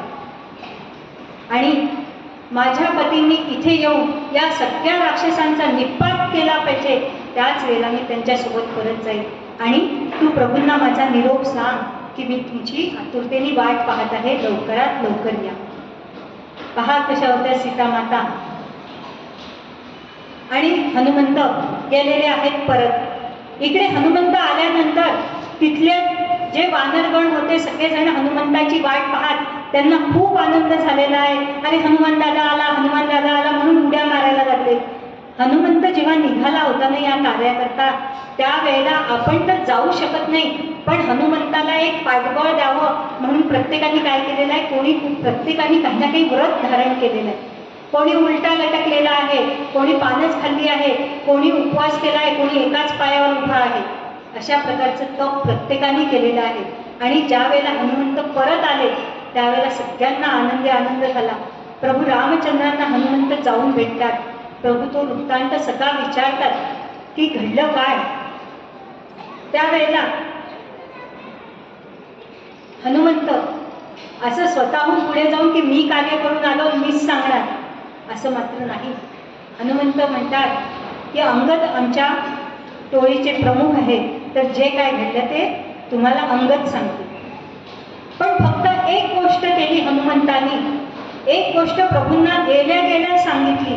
बघा त्याचं विवेचन इतकं छान केलेलं आहे की सीता माता मला दिसल्या. हे हनुमंतांनी सांगताना प्रभूंना सुद्धा किती विचार केला आहे की दोन प्रकारची वाक्यरचना त्यांच्या मनात आलेली आहे. सीता दृष्टा मया राम, की सीता मला दिसली, हे असं सांगायचं वाक्य, परंतु हनुमंतांनी ते वाक्य कसं सांगितलं आहे प्रभूंना, दृष्टा सीता मया राम. का घेतलं पहिले सीता दृष्टाऐवजी दृष्टा सीता का घेतलं की सीता इतकं म्हटल्यानंतर जो काय निमिष जातो ना मध्ये, तितक्या वेळात प्रभूंच्या मनात विचार यायला नको की काय झालं असेल माझ्या सीतेचं.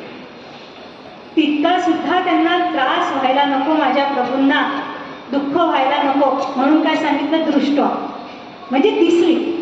हा पहिला शब्द दृष्टा सीता. म्हणून हनुमंतांनी पहा किती विचारपूर्वक हनुमंत एक एक कृती करतायत. उगीच नाही त्यांना बुद्धिमत्ता मोरिष्टम म्हटलेलं. आणि सगळं प्रभूंना निवेदन करून सांगितलं जातं. आणि आता पुढची योजना आखायची. सगळं वानर दळ आता घेऊन जायचं आहे. मग त्याकरता काय करायचं. इकडे रावणाने पण काय केलं, हे सगळं झाल्यानंतर रावणाने सगळी सभा बोलावलेली आहे आपली की आता काय करायचं, युद्ध करायचं की नाही करायचं हे विचारायला. करणार तर आपल्या मनाचंच आहे, पण सगळ्यांना विचारलं की काय काय कोणाकोणाचं काय काय म्हणणं आहे याच्यावर. तर सगळे मंत्री म्हणायला लागले की आपण रामाशी युद्ध करू. तुम्ही जे वागतात महाराज ते बरोबर आहे, आपण रामाशी युद्ध केलं पाहिजे. रावणाचा एक मंत्री तर म्हणतो की महाराज कशाला वाट पाहत आहेत, तुम्ही सीतेवर बलात्कार का करत नाही? म्हणजे सांगा, यथा राजा तथा प्रजा. आणि त्यावेळेला रावण सुद्धा त्याला काय उत्तर देतोय निर्लज्जासारखं. ते म्हणतो आहे की अरे ही गोष्ट तू मला सांगायचं काही कारण नाही आहे, पण सांगू का, मी तसं करू शकत नाही. का तर आपण बघितलं की रावणाला ब्रह्मदेवाने अपार वर दिलेले आहे. कोणाच्या हातून मरण नाही, याच्या हातून मरण नाही, त्याच्या हातून मरण नाही, हे सगळे वर रावणाला दिलेले आहेत. आणि आता रावण काय झालाय, उन्मत्त. जी स्त्री दिसेल तिच्याकडे पापदृष्टीनेच पाहणार आणि ती आपली झाली पाहिजे या दृष्टीने तिला उचलणार. तर आपण बघितलं वेदवती तिला उचललाय. कोण होती ही? या जन्मातली सीता. मागच्या जन्मात कोण होती? वेदवती. तर तिने काय केलेलं आहे, स्वतःला अग्निसमर्पण केलेलं आहे. आणि दुसरीच अशी रावणाने जिच्यावर अत्याचार केले ती दुसरी स्त्री म्हणजे रावणाची सून. स्वतःच्या सुनेला सुद्धा रावणाने सोडलेलं नाही. कुबेराचा मुलगा नलकुबेर याची पत्नी कुंचिकस्थला. कुबेर हा कोणी? रावणाचा सावत्र भाऊ.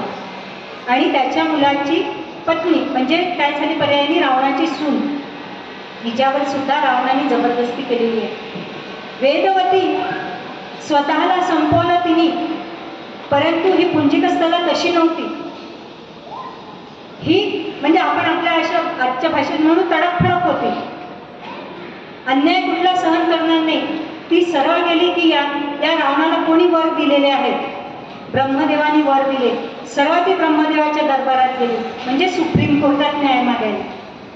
आणि ब्रह्मदेवाला म्हणायला लागली सरळ की असे कसे तुम्ही याला वर दिले, आणि बघा तो कसा उन्मत्त होऊन वागतो आहे, त्याला आपली सून कळत नाही, मुलगी कळत नाही, बहीण कळत नाही, तर असे वर तुम्ही त्याला दिलेच कसे? तिने सरळ विचारलेलं आहे ब्रह्मदेवाला. त्यावेळी ब्रह्मदेव रावणाकडे आले आणि म्हणाले, मी तुला वरदान दिलेलं आहे, परंतु मी आता त्यात एक घटना दुरुस्ती करणार आहे. तर कुठली? तू कुठल्याही स्त्रीला तिच्या मर्जीशिवाय जर तिच्यावर बलात्कार करण्याचा प्रयत्न केला तर तू भस्मसात होशील. हा शाप मला आहे, हे रावण स्वतःच सांगतोय. म्हणून तो काही करू शकत नाही सीता मातेला. परंतु तिथे विभीषण मात्र उठून उभे राहतात. विभीषण काय म्हणतो आहे की स्वतःच्या हव्यासापोटी स्वतःची इच्छा कामना पूर्ण करण्याकरता पूर्ण आपल्या सगळ्या राज्याला आणि सगळ्या नागरिकांना वेठीस धरणं, हे रावणा, हे काही बरोबर नाही. त्यामुळे तू सीतेला प्रभू रामचंद्रांकडे सन्मानाने परत पाठव. पण हे म्हणणं पटणार होतं का हो रावणाला? पटूच शकत नाही. आणि रावणाचा पट्ट शिष्य आणि त्याचा पुत्र कोण आहे तिथे? इंद्रजी. रावण बरोबर असो, चूक असो, काही असो, जसा लक्ष्मण रामाला पूर्णपणे शरणागत आहे. रामाचा शत्रू तो माझा शत्रू, एवढंच लक्ष्मणाला ठाऊक आहे. तसंच रावण जे करतील, रावणाचा शत्रू तो माझा शत्रू आणि पितृ आज्ञा शिरोधार्य, असा हा इंद्रजित आहे.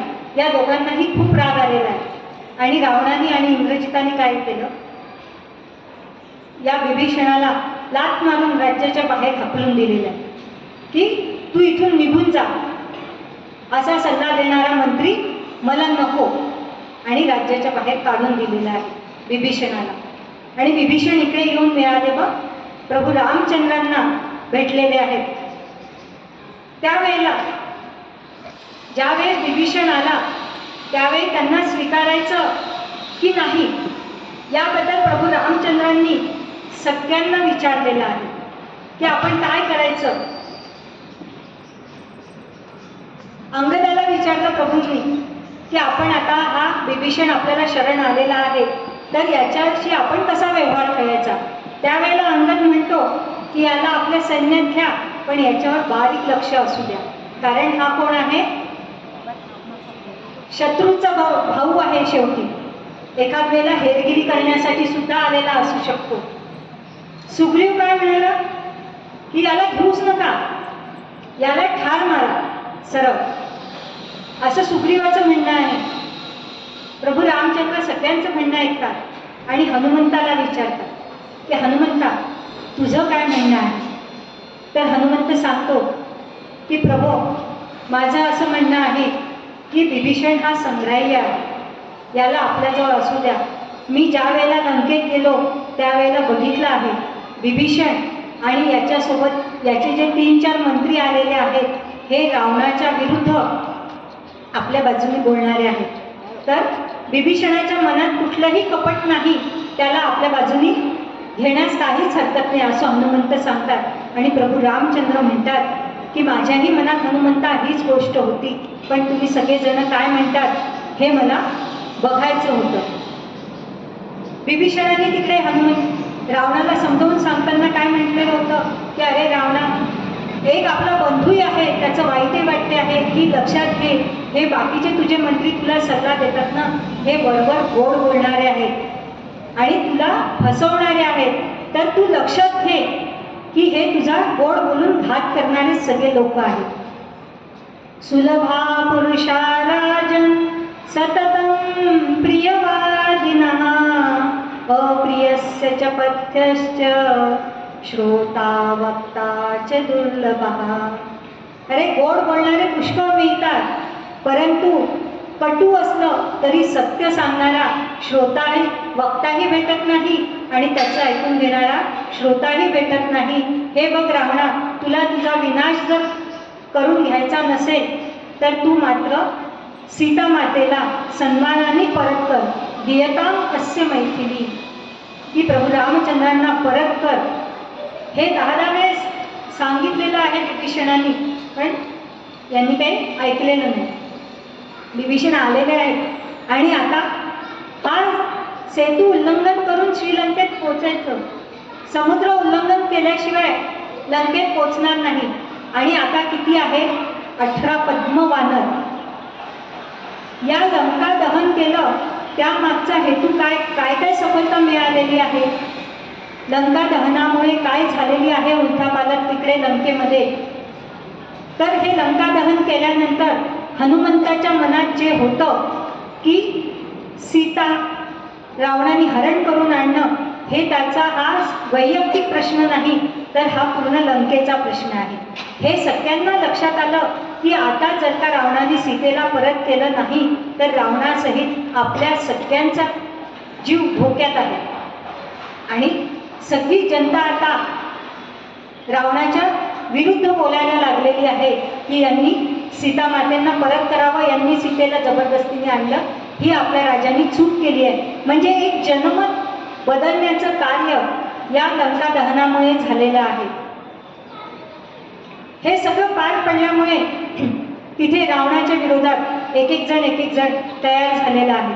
आणि आता रावणाचा विश्वास त्यामुळे कमी झालेला आहे, आत्मबळ, परंतु सीता मातेंचा आत्मविश्वास मात्र वाढवलेला आहे हनुमंतांनी लंका दहन करून. जे सीता मातेला वाटत होतं, हनुमंताला ती फळं खायला सांगितली आणि म्हणे रावणाशी हनुमंत म्हणाले की माते, माझ्यासारखे मी तर एक साधा वानर आहे, खूप बलाढ्य वानर आमच्या सोबत आहे आणि सगळे मिळून आक्रमण करणार आहे, तर तुम्ही धीर सोडू नका, प्रभू लवकरच येतील. सीता मातेला काय वाटलं होतं? सीता माता म्हणे अरे तुमची शक्ती ती किती म्हणे, हे राक्षस तुम्हाला माकडांना म्हणे सगळ्या काकडीसारखे खाऊन टाकतील. हे शब्द की आता मातेला असं नाही समजवायचं. हनुमंतांनी लंका दहन करून हे दाखवून दिलं सीता मातेला की हे असे काकडीसारखे खाण्यासारखे वानर आम्ही नाही आहोत. एकच जण आला तर त्याचं सामर्थ्य ते केवढं आहे आणि आम्ही ज्या वेळेला सगळेजण येऊ त्यावेळेला काय होईल, हे सीता मातेला विश्वास निर्माण झाला. आणि लंकावासियांच्या मनात मात्र धडकी भरलेली आहे की एक आला इतकं तर बाकीच्या आल्यानंतर काय होईल. हे सगळा हेतू साधलेला आहे आणि आता उल्लंघन करून जायचं आहे. आणि आपल्याला माहितीच आहे की समुद्र ची प्रार्थना करायला आणि भगवंताचं पाठबळ असण्याकरता तिथे प्रभू रामचंद्रांनी काय केलेलं आहे, भगवान शंकरांची उपासना केली आणि रामेश्वराच्या रूपात तिथे भगवान शंकरांची स्थापना प्रभू रामचंद्रांनी केलेली आहे. आणि आता सेतुबंधन करायचा, समुद्राला विनंती करायला प्रभू रामचंद्र बसलेले आहेत, की आराधना करतायत समुद्राची की हे समुद्र राजा आम्हाला वाट करून द्या, आम्हाला तिकडे जायचं आहे. शांत चित्ताने बसतात. लक्ष्मण तर म्हणतो, दादा कशाला वेळ घालवतो, एक बाण उगार. परंतु प्रभू आपला प्रयत्न सोडत नाही, बसतात. परंतु 3 दिवसपर्यंतही समुद्राकडनं काहीच प्रत्युत्तर येत नाही. त्यावेळेला मात्र प्रभू रामचंद्र लक्ष्मणाला आपला धनुष्यबाण आणायला सांगतात आणि ही भाषा ऐकल्याबरोबरच समुद्र मात्र शरण आलेला आहे आणि काय सांगितलं आहे की तुम्ही माझ्या पाठीवर सेतू बंधन करा, मी तो सेतू माझ्या स्वतःवर बांधून घेईन. अशा प्रकारे साह्य. आणि आपण पहिले पाहिलं की सेतुबंधन कसं झालेलं आहे, अत्यंत शास्त्रोक्त दृष्टीने झालेलं आहे. मोठे मोठे दगड, 1 हत्तीच्या मापाची शिळा, 10 हत्तीच्या मापांची शिळा ती क्रेनसारख्या साधनांनी वाहून आणलेली आहे. दोरखंडांनी मोठे मोठे 150-200 फूट उंचीचे झाडांचे ओंडके कापले गेलेले आहेत. ते दगड आणि ते कोणके एकमेकांना बांधल्यामुळे काय झाले आहे, एक प्रकारचं दोन्ही याला लाकडाला आणि दगडांना स्थैर्य प्राप्त झालं त्या समुद्रामध्ये. आणि अशा प्रकारे एक पक्का सेतू तिथे भूतो न भविष्यती असं कार्य या सगळ्या वानरगणांकडनं तिथे पार पडलेला आहे. हा असा सेतू. मग आपण म्हणतो की आपण लहानपणापासून ऐकत आलेलो आहोत की एका दगडावर रा लिहिलं, दुसऱ्या दगडावर म लिहिलं आणि ते दगड तरलेले आहेत. तर पहा त्याचं मग हे आम्ही ऐकलं ते खोटं आहे का, तर तसं नाही. बघा म्हणजे एक आपली कल्पना की रा आणि म म्हणजे राम ही अक्षरं त्या दगडांवर का लिहिली. आता आपण कुठलेही बांधकाम करताना बघायचे विटा वगैरे आणतो, ज्यांचं प्रोडक्शन आहे त्यांचा शिक्का असतो की नाही त्याच्यावर. प्रत्येक एकेका विटेवर सुद्धा छोट्या छोट्या वस्तूवरच मेड इन किंवा कोणत्या कंपनीची आहे ही वस्तू, त्याच्यावर छोटेसे चॉकलेटवर पण असतं की नाही लिहिलेलं मॅन्युफॅक्चर्ड बाय. मग तसं जर एवढं मोठं कार्य करताना की आम्ही रामाचे आहोत हा शिक्का जर वानरगणांनी तिथे छापला असेल म्हणून ते राम त्या प्रत्येक दगडावर लिहिल्या गेलेलं असावं. आणि असेही म्हणतात की नल नील हे लहानपणी खूप द्वार होते. बघा हे कोणते आहे, मरकट योनीतले आहे. आणि माकड एका जागी शांत बसते का, उड्या मारणं, त्रास देणं, हे असे सगळ्या ऋषीगणांना त्रास देत आहेत. हनुमंताचे जसं आपण बघितलं तसं हे नल नील काय करायचे की जे ऋषी तपश्चर्येला बसलेले आहेत, शिवलिंग स्थापन केलेलं आहे, त्यांच्याकडे त्या काही टाक म्हणू आपण तसे आहेत, तर हे काय करायचे, सामर्थ्य होतं ती शिवपिंड उचलायची, समुद्रात बुडवायची, पाण्यात टाकून द्यायची. यांचे असे सगळे जे घेतले उचलायचं आणि समुद्रात फेकून द्यायचं. मग अशा प्रकारे काय व्हायचं, यांची तपश्चर्या भंग होत होती. म्हणून म्हणे या ऋषींनी या नर नीलाला शाप देताना काय सांगितलं की तुम्ही हातून जे फेकाल ना म्हणे ते तो दगड काही आत पाण्यात बुडणार नाही, तो वरच तरंगेल. म्हणजे यांनी टाकलेलं ते शिवलिंग यांना पुन्हा आणता येईल की ते पाण्यावरच तरंगेल दगडाचं असलं तरी सुद्धा. तर असा त्यांना शाप होता असंही एक सांगतात. म्हणून काय केलं आहे, हे प्रत्येक दगड त्या नल नीलाने त्याच्यावर राम राम लिहिलं आणि त्यांनी टाकला, तो दगड तरलेला आहे. म्हणजे शापाचा सुद्धा आशीर्वाद झालेला. अशा प्रकारे वेगळ्या कथा या सांगितलेल्या जातात. आणि हा सेतू बंधन झालं की एवढ्या समुद्रावर सेतू बांधला जाईल हे रावणाला सुद्धा कधी स्वप्नातही वाटलेलं नव्हतं. अशा प्रकारचा सेतू करून 18 पद्म वानर गेलेले आहेत लंकेमध्ये. प्रभू रामचंद्र सुवेल पर्वतावर आहेत. प्रभू रामचंद्रांनी सुद्धा बघितली ती सुंदर अशी लंका नगरी. आणि प्रभू रामचंद्रांच्या मनातही विचार आला की युद्ध करून एवढी सुंदर नगरी आपण तिचा विध्वंस करू नये. इतकी छान नगरी वसवायला किती वर्ष लागतात, किती मेहनत लागते आणि उद्ध्वस्त मात्र एका क्षणात होऊ शकते. तर असं नाही झालं पाहिजे. आपण काहीतरी शेवटचा उपाय म्हणून प्रभूंनी काय केलेलं आहे, अंगदाला पाठवलं की आपण शेवटचा निरोप रावणाला पाठवू की हे युद्ध नाही झालं तरच बरं. कारण युद्ध ज्याच्या भूमीवर होते ना त्याचा फार नुकसान होत असतं. ती सगळी भूमी बेचिराग होते आणि जे नागरिक आहेत की ज्यांचा काहीही गुन्हा नाही असे निरपराध लोक सुद्धा मारले जातात. यामध्ये सगळी जनता होरपळून जाते. म्हणून पाठवलेलं आहे अंगदाला. त्यापूर्वी एक घटना घडलेली होती. सुवेल पर्वतावर प्रभू रामचंद्र, सुग्रीव, विभीषण हे सगळेजण आहेत, निरीक्षण करतायत आणि त्याच वेळेला तिकडे रावण आपल्या काही मंत्रीगणांसह दुसऱ्या तिथल्या पर्वतावर आहे. त्यावेळेला विभीषण रावणाला दाखवतो की बघा या समोरच्या पर्वतावर जो आहे ना तो माझा भाऊ रावण. आणि त्याच वेळेला रावणाचे मंत्री सुद्धा रावणाला दाखवतात की बघ म्हणे तुझा भाऊ तो तिकडे उभा तुझ्या शत्रूसोबत, तो आहे राम. ही पहिली भेट आहे. राम आणि रावण यांनी एकमेकांना बघितलेलं आहे.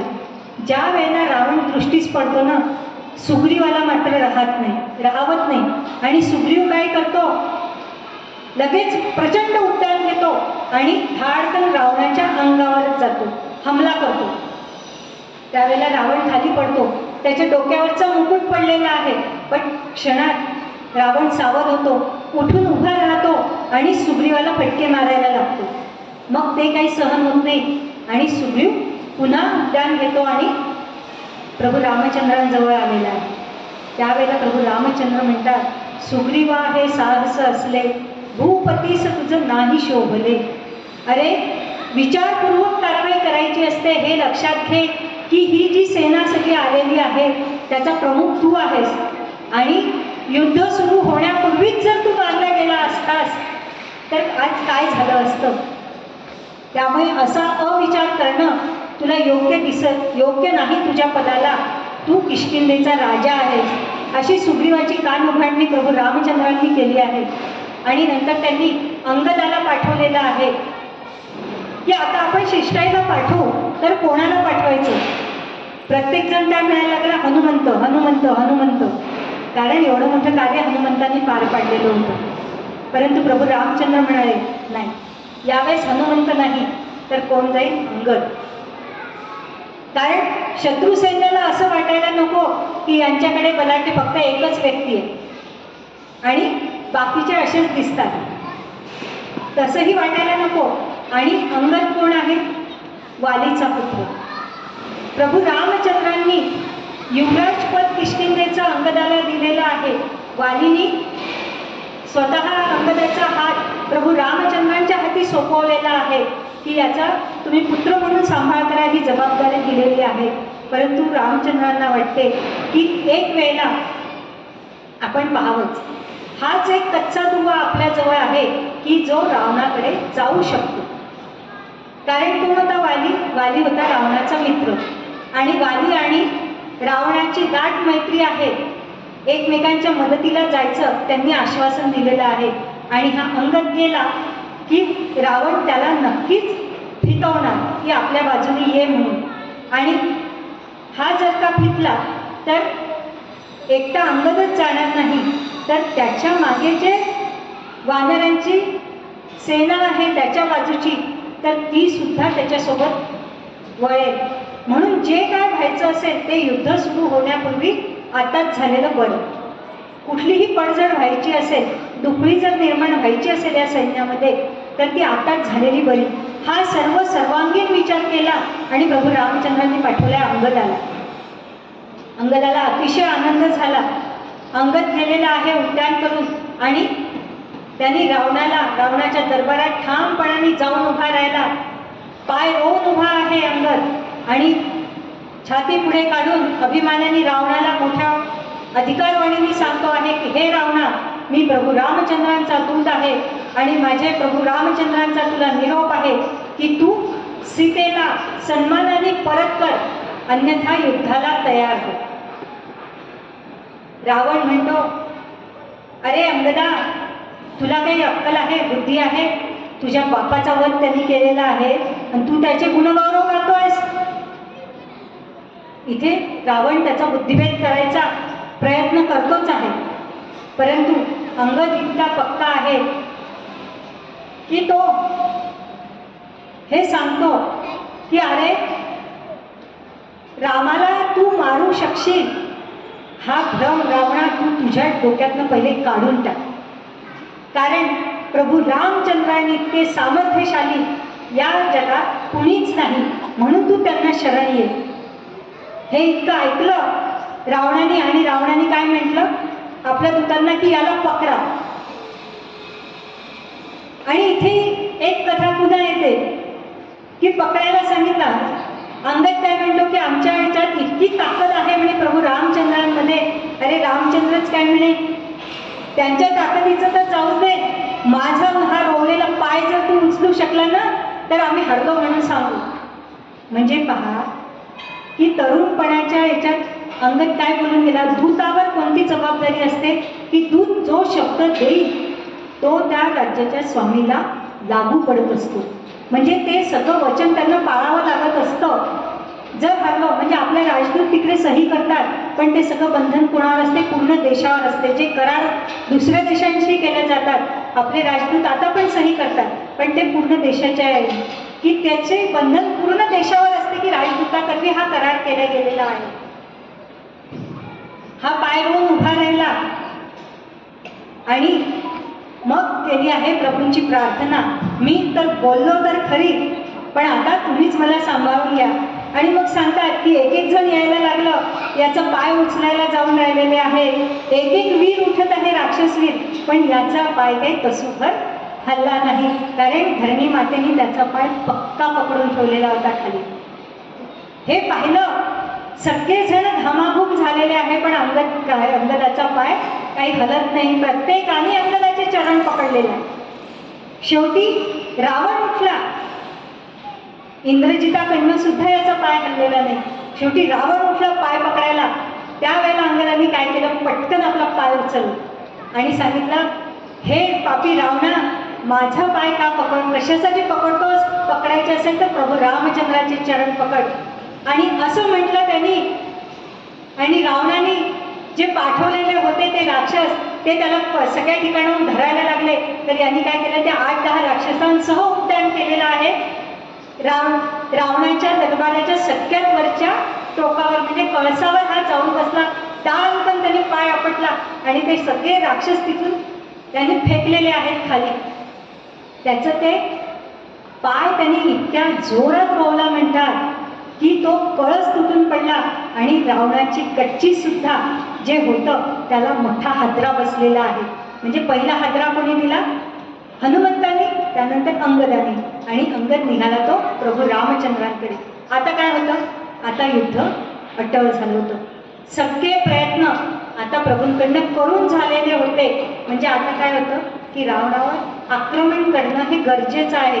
रावणाने ऐकलं नाही, आम्ही स्वतःहून आक्रमण केलं नाही, आम्हाला करावं लागेल. हे प्रभूंची ही नीती होती.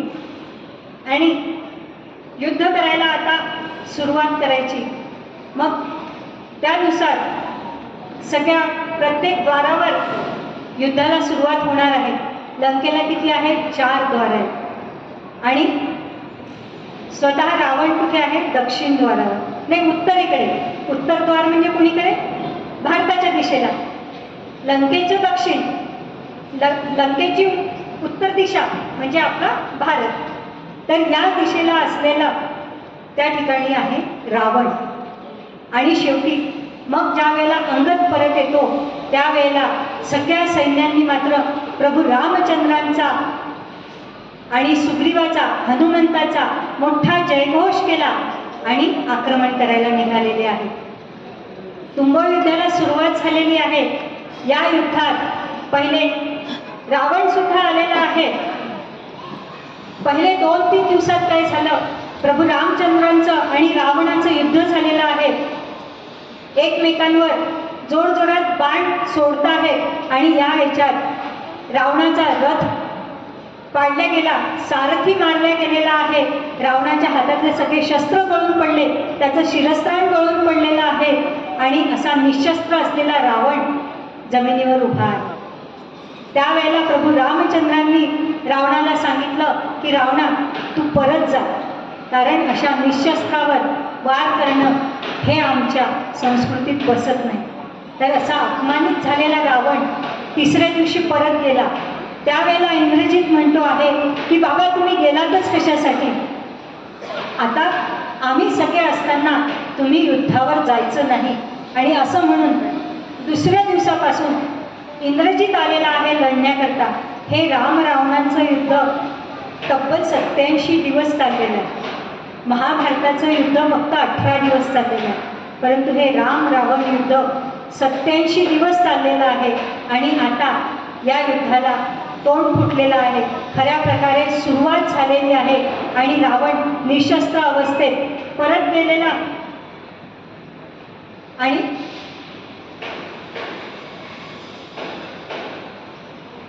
पुढचे कितीतरी दिवस रावण हा युद्धावर आलेला नाही.